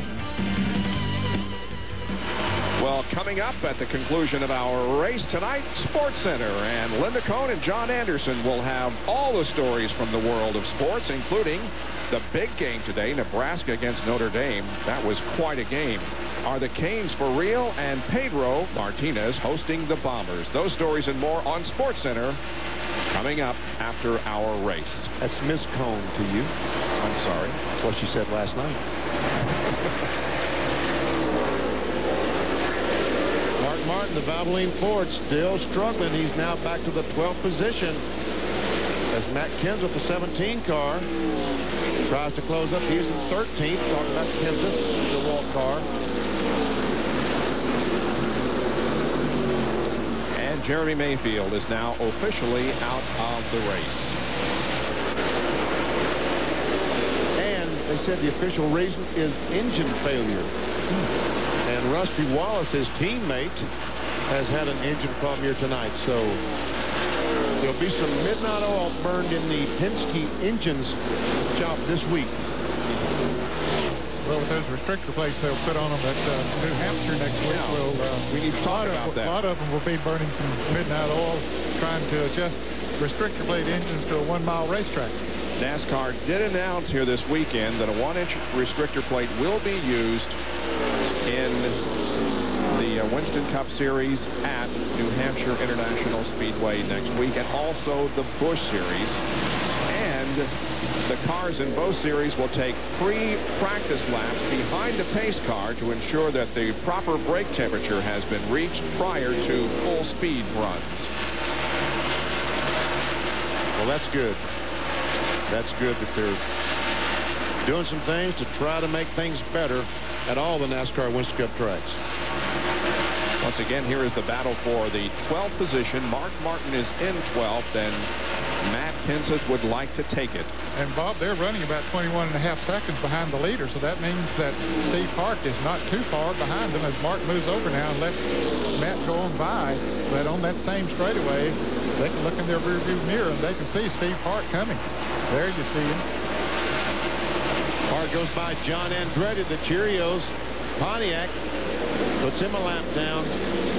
Now then, 14 cars in the lead lap. The next car in front of the leader is Kenny Wallace, that Squared E car, and he isn't that far in front. Well, the most laps that Steve Park has ever led in a single race, I'm sure you'll remember, was last year at the Coca-Cola 600 when Steve led 80 laps and then finished in 42nd position. He has led 84 laps, and he has now led 87. Good for him. And let's have a tip of the Stetson to Bill Elliott, who is making his return here tonight and in the top 6. Yeah, he's moved up around Ward Burton. The last time we talked about Ward, he was running in 6th place behind his brother Jeff Burton. But Bill has passed Ward since then. Now to Jerry Punch. Guys, you mentioned Bill Elliott's incredible effort tonight. Now, just remember, it was just 18 days ago that Jimmy Andrews, the orthopedic surgeon in Birmingham, put 3 pins and a wire cage in Bill Elliott's left knee to hold the kneecap together. He is driving with those 3 pins and that figure-8 cage holding his kneecap together in the race car. He told me on Monday this week, finally, the swelling started to subside, and he was able to get some more flexibility in the left leg. But, folks, 18 days ago, he was on an operating room table. I'm impressed. Wow. And in his last 2 short track races, Bill Elliott has finished 8th and 9th. 8th at Martinsville and 9th in the race here at Richmond earlier this year.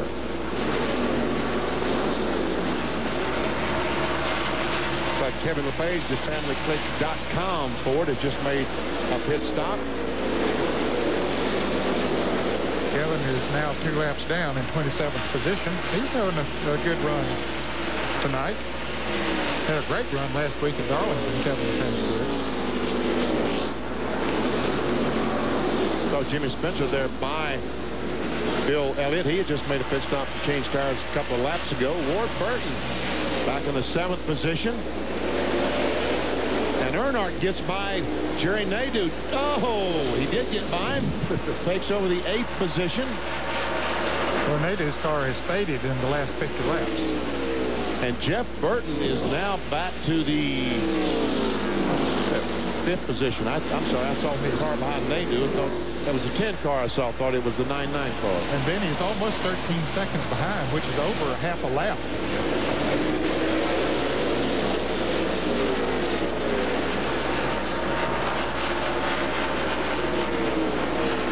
Well, we should be in a pit stop window here before very long, and so we'll set up that situation as we take a break from Richmond International with Steve Park leading Tony Stewart, Bobby Labonte, Jeff Gordon, and Jeff Burton.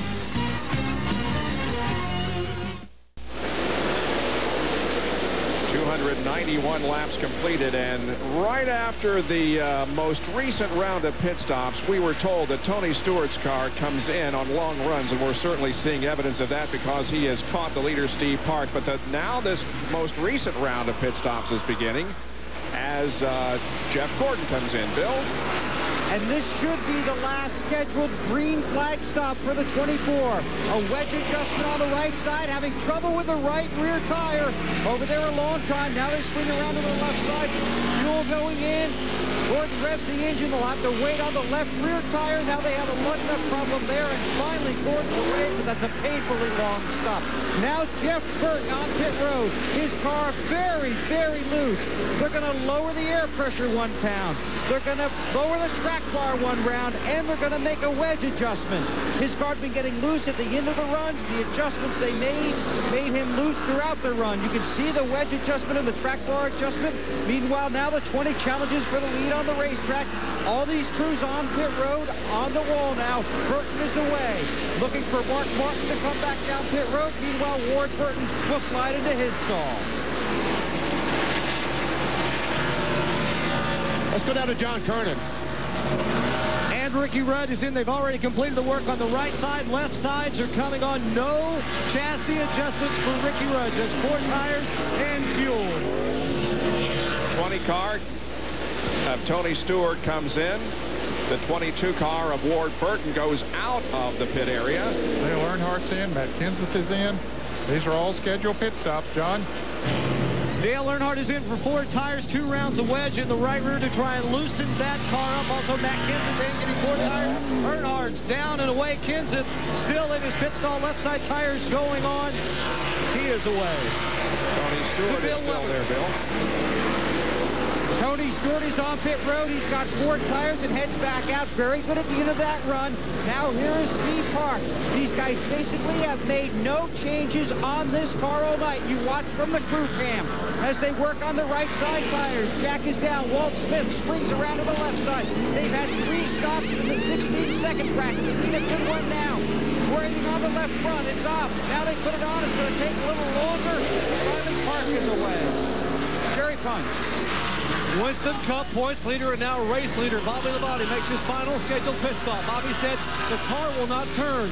Air pressure adjustments in both left side tires, but whatever you do not take any more forward by away. They're going to make a one-time adjustment, left front, left rear, ski down and away. Good pit stop of 15.6 seconds for the Bobby Labonte Interstate Batteries team. And there is the leader, Tony Stewart. You did not see the high fives from Kelly Kellis and Trip Bruce like we did the last time because they had some trouble in that front tire, which allowed Tony Stewart to take, well, he doesn't have the lead because the cars haven't stopped, but he is in front of the 1 car of Steve Park. The 8 car of Dale Earnhardt Jr. is being shown as the leader of the race. He has not pitted, but when he does, the lead will go to Tony Stewart. And Junior just about hit the wall coming off turn 2. Rusty Wallace brings his alien car down the pit road. Jerry Punch. Rusty running on 7 cylinders. Had commented he might have some smoke inside the car for some oil around the oil tank. The crew was hoping for a cautious light to be able to look inside with some rags and wipe around the oil tank. And this is a green flag stop. Left side tire is going on, and Rusty's away. And folks, we have a battle for the lead. Tony Stewart, we've told you that he has his car has trouble getting up to speed. He's still in that same problem because here comes a 1 car of Steve Park and goes by him. Well, that's for second place right now, but it will be for the lead as soon as Dale Earnhardt Jr. makes his pit stop. And Dale Earnhardt Jr. becomes our 8th different leader of the evening. He's now about 6.3 seconds ahead of Steve Park, who is in second. And Tony Stewart once again drops back here in the early part and gets shoved out of the way by Kenny Wallace. It's just unbelievable how slow that Home Depot Pontiac is when they change 4 tires and put the new ones on. And how fast it is at the end of the run. Exactly, versus the competition. Yeah, I saw Mark Martin right after they made their pit stop just shot by him and just drove away. Here's Jeff Gordon. He's coming up on Stewart. There's Dale Earnhardt Jr., who continues to lead, but look how much slower he is compared with those who have fresher tires. And And he now is going to come in for his hopefully final pit stop of the evening.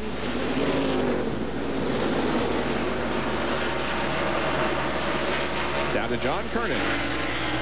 Dale Earnhardt Jr. swings his Chevrolet into the pit stall. It'll be a Ford tire change, air pressure adjustment. Remember, the car very, very tight.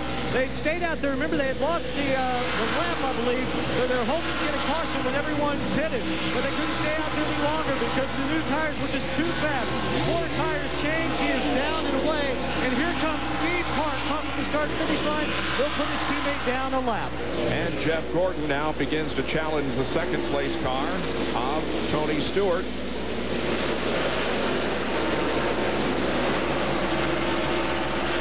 And Bobby Labonte also comes up on Tony. Stewart and Gordon started side by side in 11th and 12th. Now they're contesting the second position, and Gordon takes it. We'll check the speeds here at the line. Wow, look at Steve Park, 120.2, and everybody else is considerably slower than that. And Tony Stewart was just 117.5 miles per hour. I mean, it's almost like something is wrong once again, but the same thing happened before, so I'm sure it's the same thing. It just takes him some time to get that car going. And he just hopes that it'll go green from here on. Now that time, he's up to 118.5 miles per hour, and he's trying to challenge the 24 car back for that second spot. I want to give a call to Mark Martin's crew. They've made a tremendous pit stop. Remember, we saw him get lapped not too long ago? Well, right now, he is in 12th position, but he's about 3 seconds out in front of Steve Park. So he's back on the lead lap, and he hopes for a caution before Steve Park can get back up there to him. So Jeff Gordon back to third and Tony Stewart to second, but both of them are about 3 1/4 seconds behind this man and this car, the Pennzoil Chevy, being driven by Steve Park. He leads the Chevrolet Monte Carlo 400.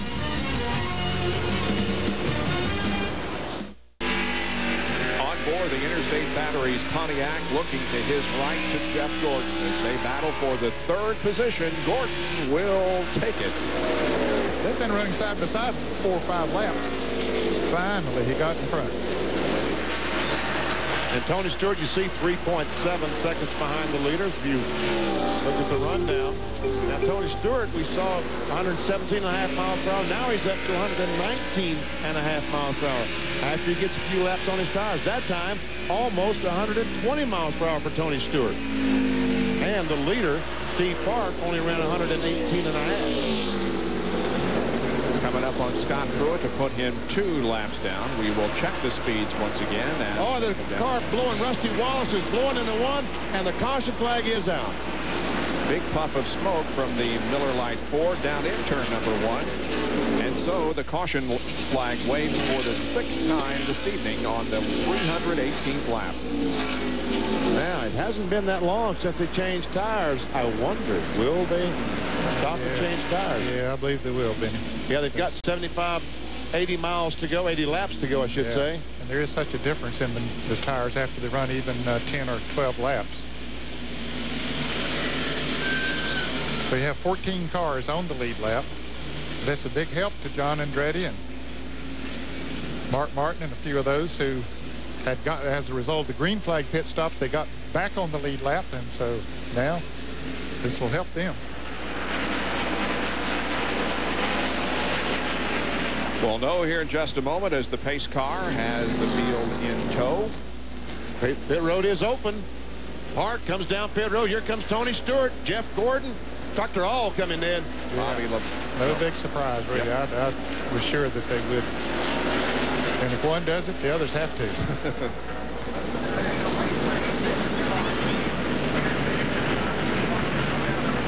Triple split once again. Park, Stewart, and Gordon. Jerry? 1 round up on the track bar, half a pound of air back in the left side. Bobby Labonte said these tires felt flat the whole time. Let's go back to Bill Weber. Steve Park, Jeff Gordon, and Tony Stewart are all on pit road right in a row. Park's getting his left side tire, drops the jack. He'll be first out, gets around the 6, followed by the 24, then the 20 door-to-door with his teammate, then the 22 and the 94 also with a good stop. John? Dale Earnhardt was just in, no changes to the car. Remember last time they made that wedge adjustment, and he said the car was coming in. Ricky Rudd was held on pit road as a rear tire got away and rolled across the pits. So Rudd being penalized just sitting here on pit road. He has already left, been assessed the penalty. That could have been just very costly if that had happened in the green.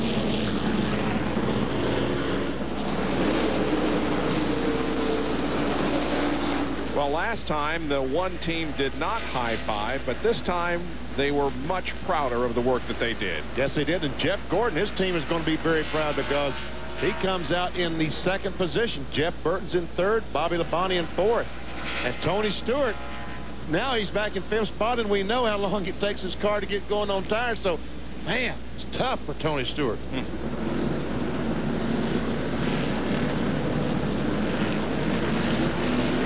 Take a look at the end of the pit stop for Steve Park.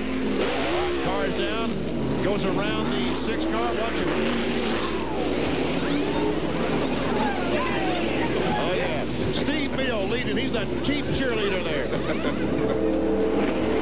We have 80 laps to go at the Chevrolet Monte Carlo 400 from Richmond. Just as you rejoin us, the green flag comes out and we are back to competition. Whoa, 3 wide there in the first corner. Tony Stewart all the way back to 5th position. Up ahead of him is Bobby Labonte. Jeff Burton. Jeff Gordon is second now, chasing Park. And we see Jeff Burton now making a challenge on the outside of Jeff Gordon. And now look at the sparks fly off that car. He is driving that car down in the corner so hard it's bottoming out against the racetrack. With the soft springs they run on these things nowadays.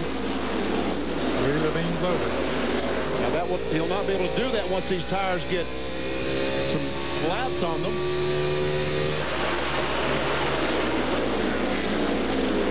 And now Burton bears down on Park. So Dale Earnhardt Jr.'s car also sparking as he drove the car down in the corner. And he is not on the lead lap. He's 15th a lap down. All right, let's check the speeds at the line. Check out Jeff Burton, the fastest time, 121 miles per hour.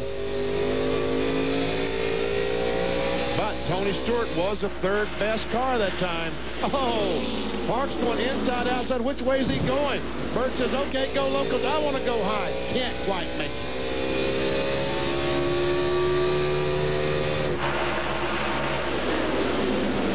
Once again, Jeff heads for the high line, but cannot wrestle the lead away from Steve Park.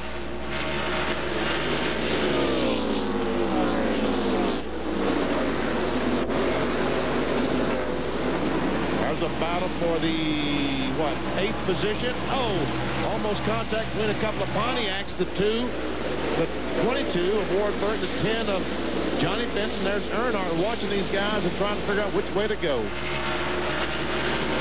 As we watch this battle for the lead as Burton tries it down on the inside this time.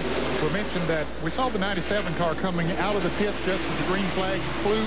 Brett Bodine, I don't think we ever mentioned the fact that he got his car, the engine gave up on it, and he is now in the 97 car. Chad Little. Burton pulls alongside Steve Park. The copter cam keeping a close eye on this battle for the lead as they cross the line and complete the 329th lap. Well, Burton drove her deep down in the corner that time. Oh, but he's going to come up. Oh, yes, he's in the lead. Jeff Burton takes the lead on lap 330.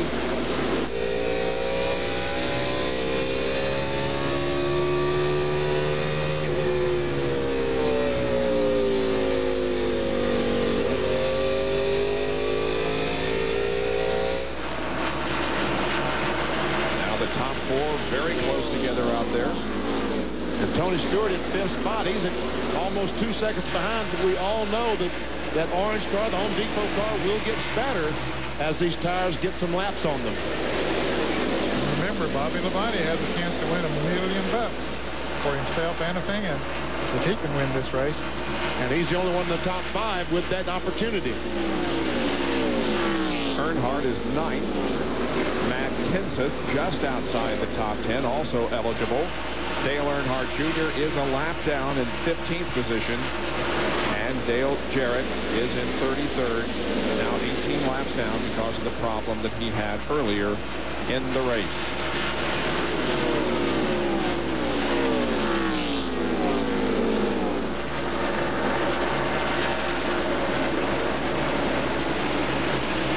Tony Stewart recorded his first NASCAR Winston Cup win here at Richmond a year ago. Currently finds himself about 2 1/4 seconds behind Jeff Burton.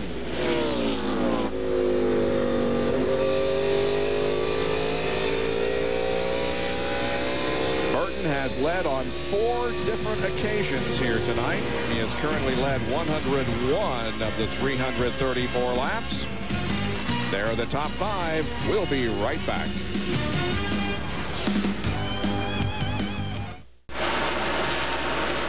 60 laps to go in this Chevrolet Monte Carlo 400 here at Richmond International Raceway. It's nice to have you with us on this Saturday night here on ESPN. Here is the battle for 9th position. Mark Martin and Ward Burton. We've been going at it now for 2 or 3 laps. Ward running the high line and Mark running the low line. That's the line that Mark normally likes to run. But he's having a hard time making it work for him. Ward has 13 top 10 finishes so far this year. Ran 6th at Darlington last week after leading 59 laps. And you saw Johnny Benson running side by side with Ward Burton just a few laps ago. Well, Benson has pulled away from Ward and from Earnhardt. He's currently in 7th position, 5.5 seconds behind the leader, Jeff Burton. Mark trying to get that low line to work, but as you can see, it doesn't as Ward Burton pulls him a couple of car lengths and he tried it down the corner. He's going to try it again. And when he can get the full, let it drift up next to the wall, it works pretty good for him. But when he's on the inside of Burton, then he has to shorten his curve coming off of there, and that's when it doesn't work.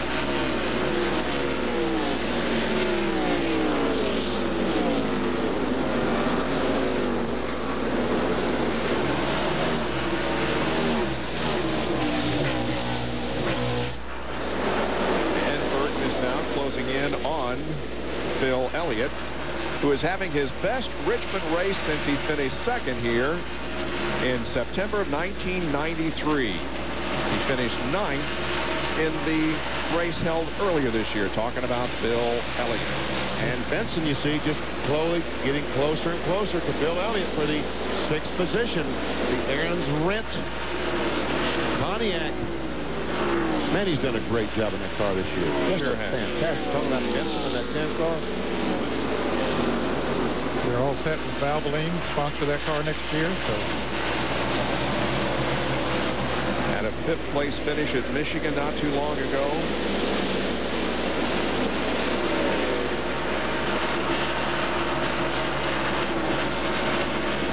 The last 2 cars on the lead lap are Ricky Rudd and Jerry Nadeau.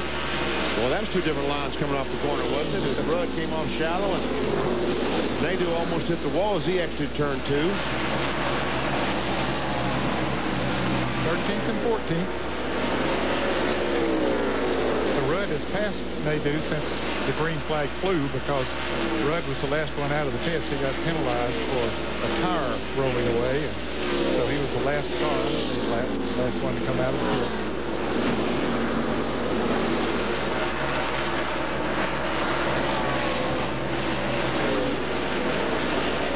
See Dave Blaney right behind them there. Dave is a lap down. He got a lap down when he got caught up in a wreck.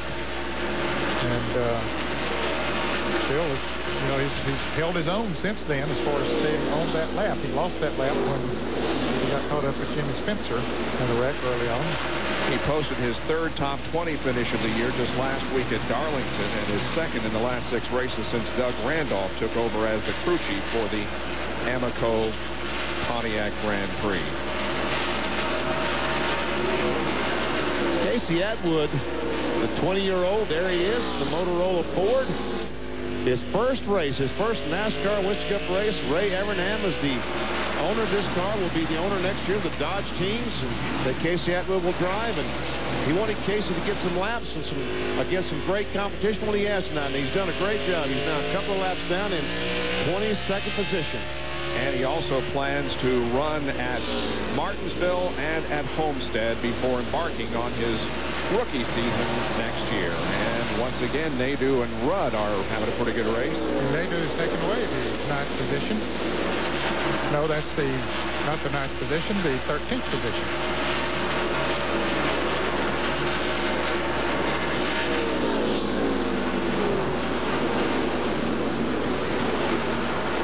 Meanwhile, Jeff Burton still leads this thing, but Steve Park isn't going anyplace. He's 2/3 of a second behind. Remember, before, Jeff Burton would run about 50 laps and then start slowing down. Oh, we see the Lowe's car slow.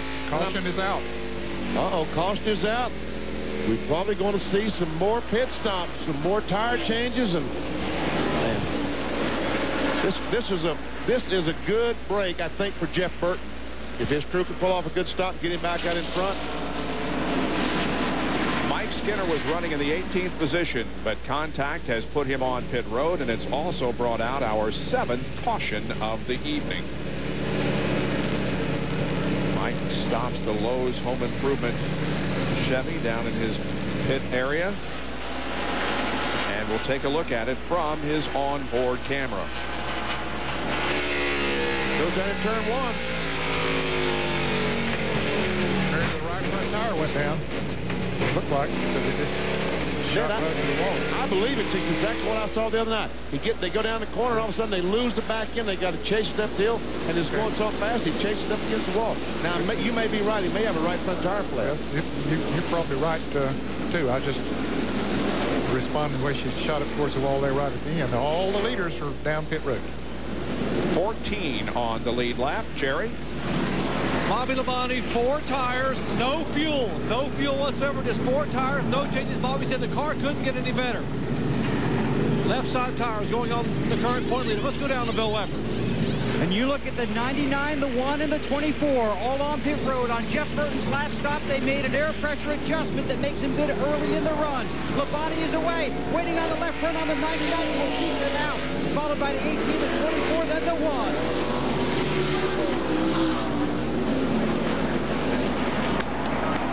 Fives in the Labonte pit. Peter Gillen, Jeff Chandler. Good pit stop. Won them the race last week at Darlington. Will it win them another race here today? Well, we still got about 45 more laps to go. Under caution once again. We'll take a break and be back with more of the Monte Carlo 400 from Richmond International. Richmond in May when he finished 26th. He's involved in an incident not of his own doing in the final 50 laps. And here we are, less than 50 from the checkered flag. And as he exited pit road a moment ago, there was a puddle on the pit road, and his car began to smoke. He came back in at the field now. He's in turn 3. They're going to cut the power steering belt so the pump will stop working and it will stop leaking. Bobby is down and away. These final laps, no power steering. Wow, and he's just barely going to beat the pace of the field as they are accelerating and taking the green flag and going back to competition. And Kevin LePage is very slow coming up to speed. It looks like that Labonte, if he stays on the lead lap, he's going to be very, very lucky, and I don't believe he will. I don't think he will either. He came out of the pits in 2nd place, and here he is now in 14th position, fighting to stay on the lead lap. Well, now the smoke is clearing up because they have cut the belt that turns the power steering pump that pumps the fluid back on the engine, back on the exhaust, that causes the smoke. So the smoking problem is gone, but the problem is he doesn't have power steering. Well, he stays ahead of Jeff Burton and the rest of the field. Meanwhile, Jeff Gordon and Burton are running very close together. Steve Park is right there in 3rd. Then Dale Earnhardt now running 4th, and Bill Elliott is 5th. Earnhardt had a great pit stop. They said a little over 13 seconds. John Kernan has more. Man, it was just a shade over 13, actually 13.60, a 13.6 pressure, but it was just it was a thing of beauty to see down here on pit road, I'm telling you what. And the last top 5 that Dale Earnhardt had here at Richmond was his 3rd place finish this race 5 years ago.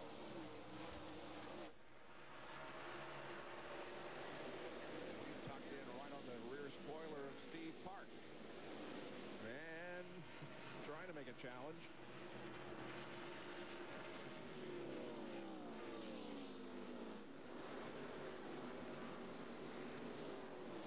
Got up there in first and second.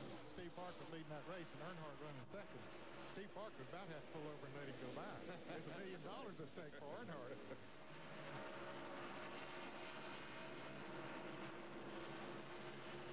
Well, Bobby Labonte stays on the lead lap, just barely, but he is. Nevertheless, he is in 14th position now. And Kevin LePage, I think, has lost an engine in his FamilyPlate.com board. He went down the front straightaway the last time, and it did not sound good at all.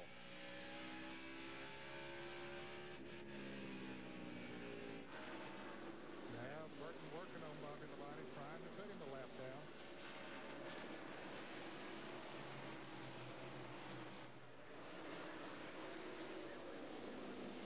Jeff Burton, if the race were to end now and points were awarded now, would be in 2nd position in the point standings, 166 behind Bill Weber.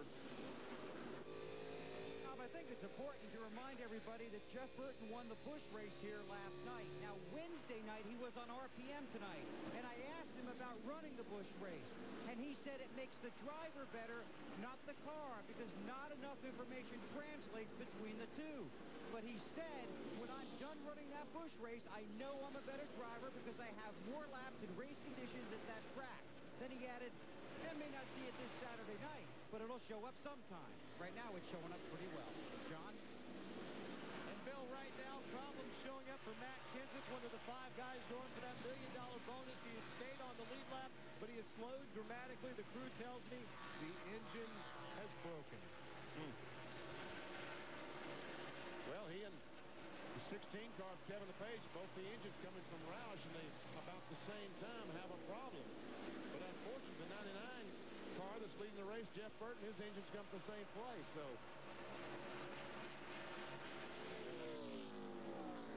but he might not have as much gear in this Exide Ford as the 17 or 16 had in their car.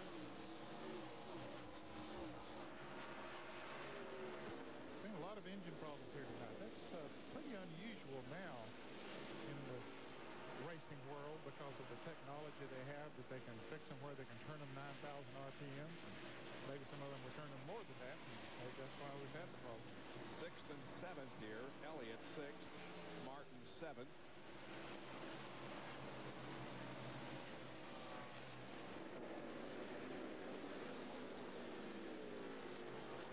And we see Tony Stewart up in front of that on the inside of Dale Earnhardt. Just a bit. There it is. Battle for the 4th position. Earnhardt is the driver doing best as far as those eligible for the $1 million bonus. Yeah, it looks like Winston can breathe a little bit easier now as far as paying out that $1 million, or $2 million actually, $1 million to the driver and $1 to the fan. But Earnhardt's still in there. We're not taking it away from him yet, but he's about 2.5 seconds behind the leader, but actually more like 3 seconds now on that last lap around. And Bobby Labonte now is, I think it's starting to wear on him trying to drive that car without power steering.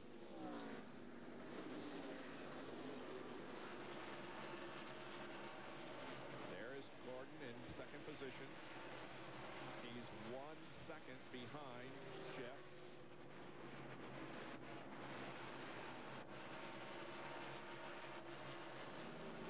Well, Jeff Burton in his career has 13 wins. 2 have come on a short track, and one of those was here at Richmond 2 years ago.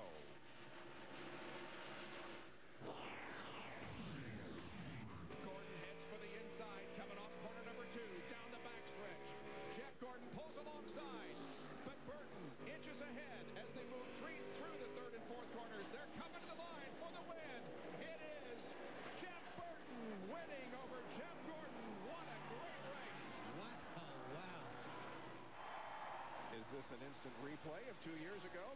those guys are still running first and second again. Not quite as close, though, at least not at the moment. Gordon still about a second behind. Matt Kenseth lost complete power as he came down the front straightaway. He has pulled it off at the end of pit road down there, so he's out of harm's way. As you see the 99 crew, they ran to push him off the racetrack and get him out of harm's way to be sure no caution flag would come out. Yeah, they don't want a caution. Gordon is closing in, though. He's reducing that interval, albeit very slowly and slightly.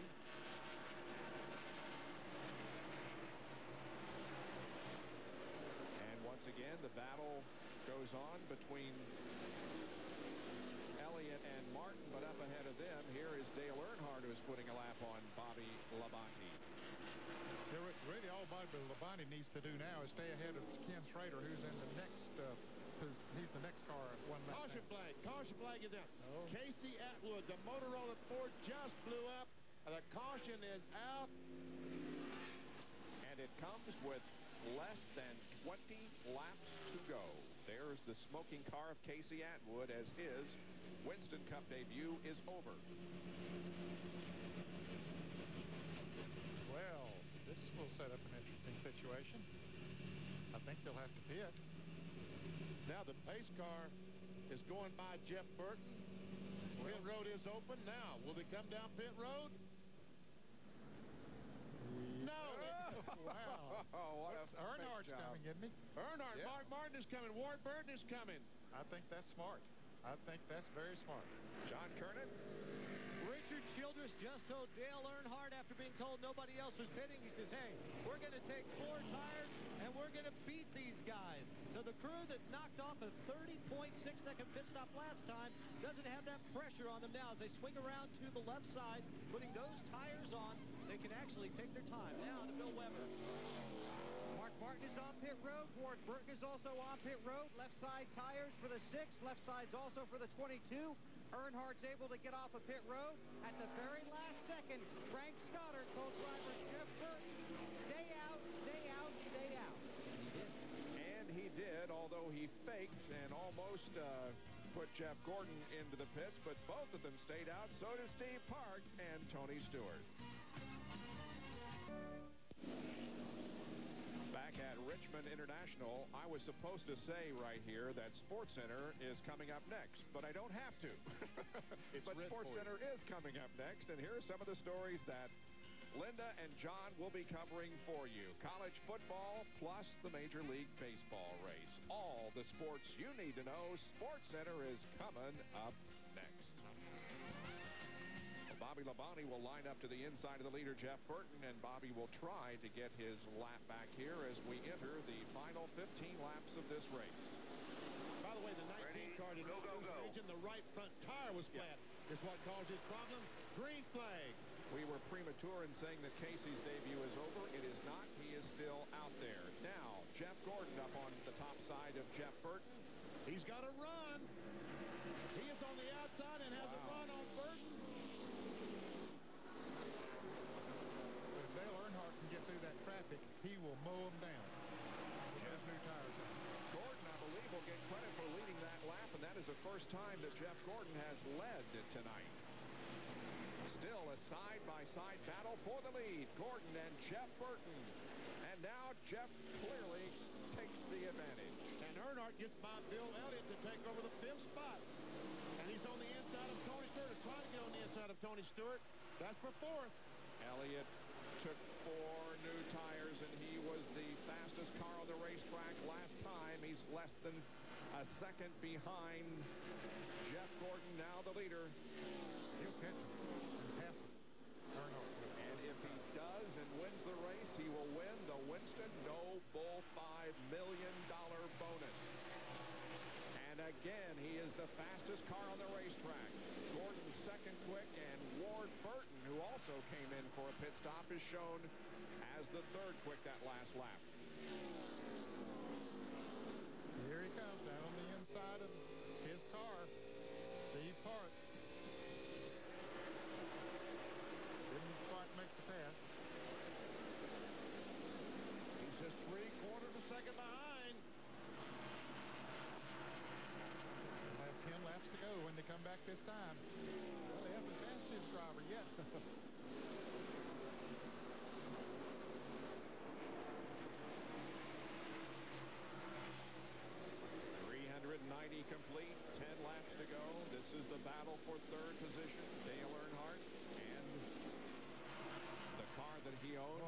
by Steve Park, and Park will not relinquish that. No, he won't.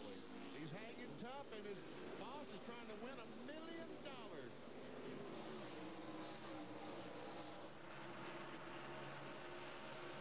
Earnhardt's last win in the month of September came at this facility 10 years ago. And Bill Elliott slipped down in the first corner and lost 1, 2, 3 spots. And now Earnhardt has the run on Park. But Park's going to come back on the outside. He has the momentum.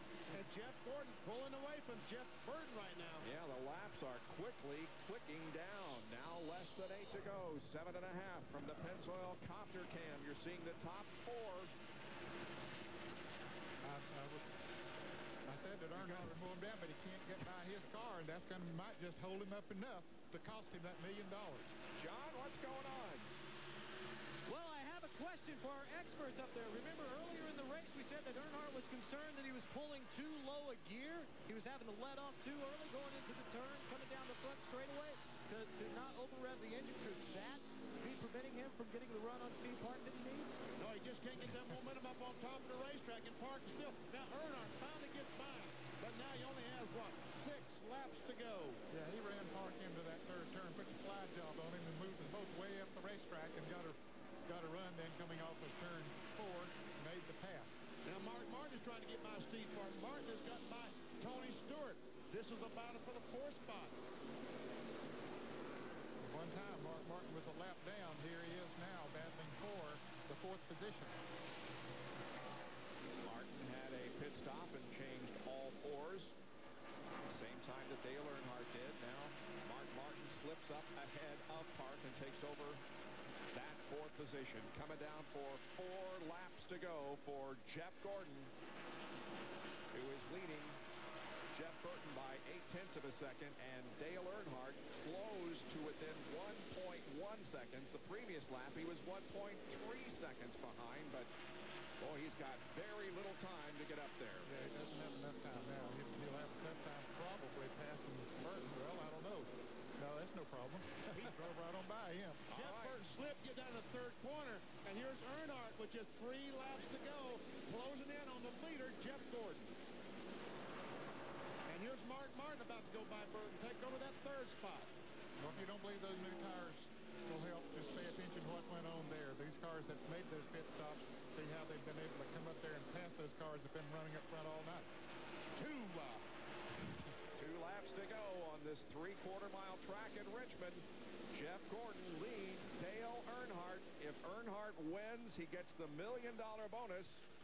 If Jeff Gordon wins, he records his 52nd career victory.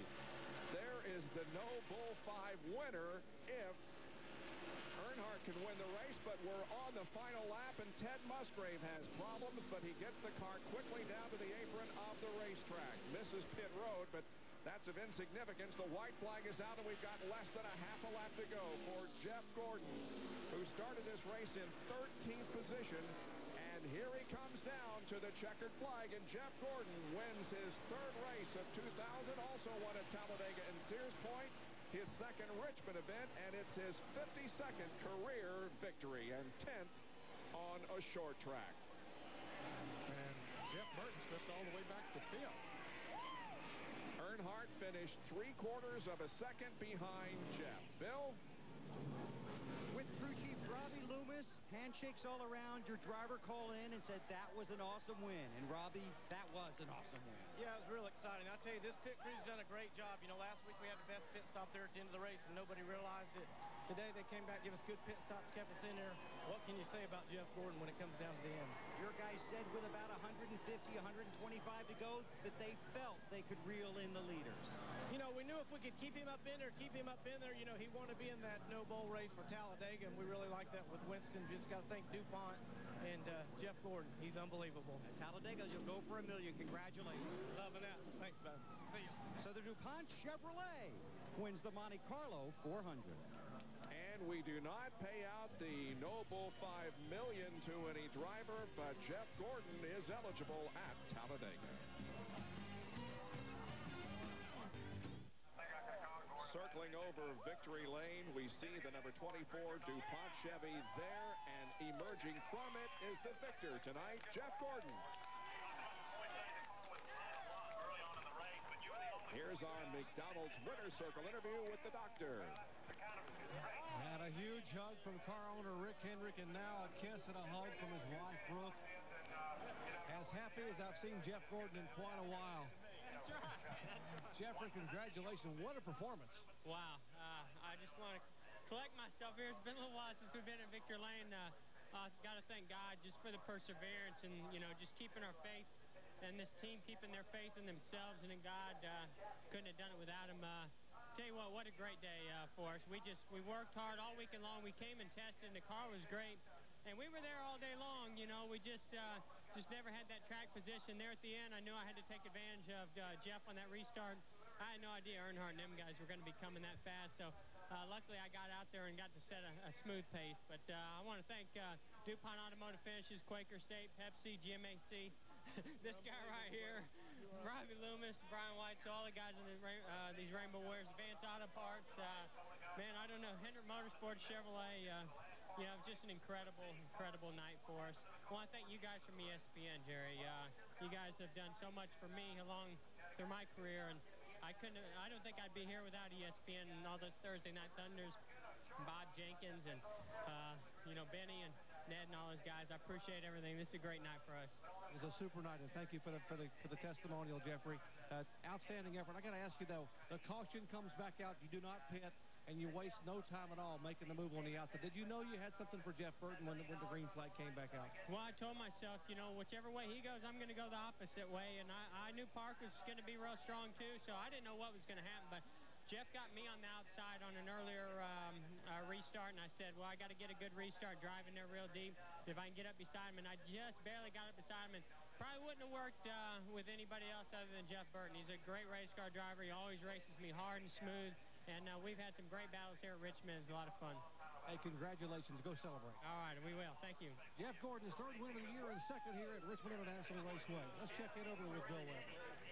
Well, with Dale, you want to try and sneak inside? We're right under a PA here. We can go right here. This will be good right here. Well, you had the fresh tires, and you were charging. That's the kind of race you want to have, about 15, 20 to go. Get tires, everybody else stay out.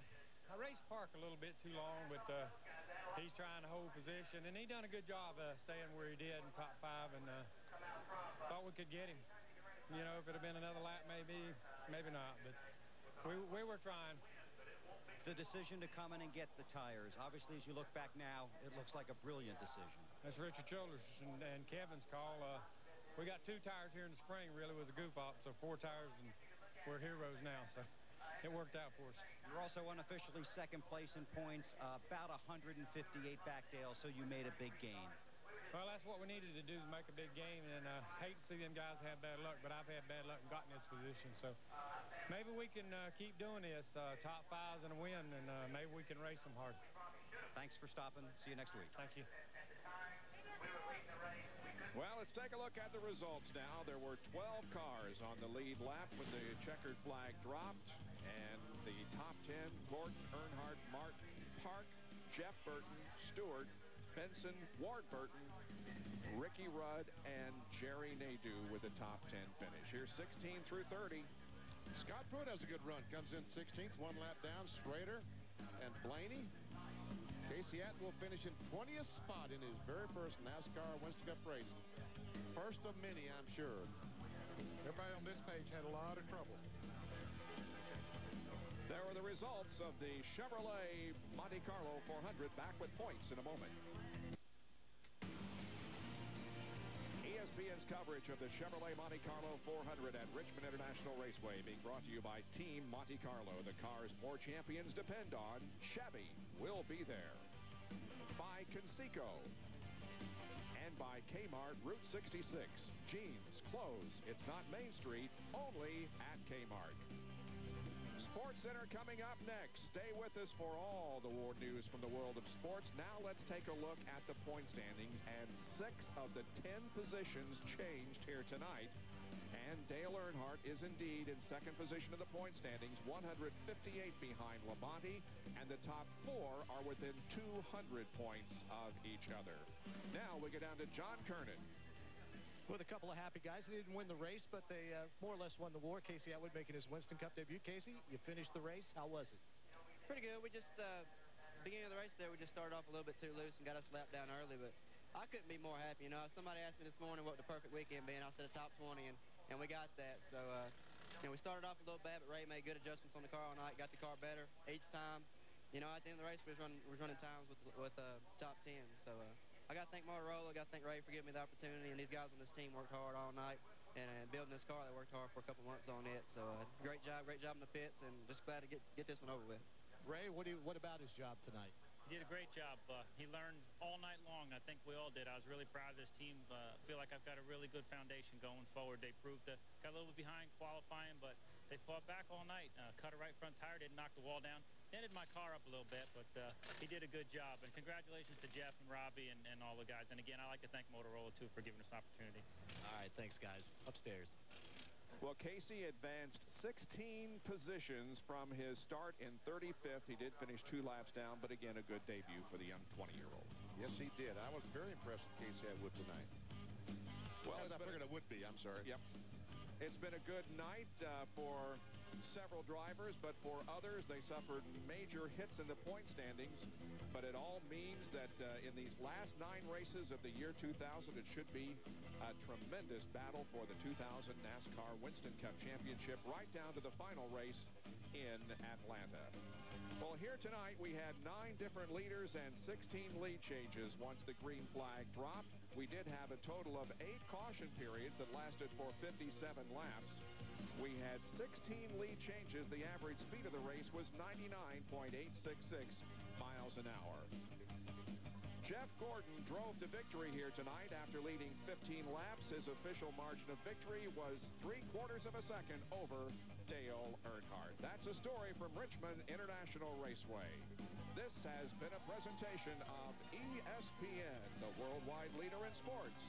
For more, log on to ESPN.com.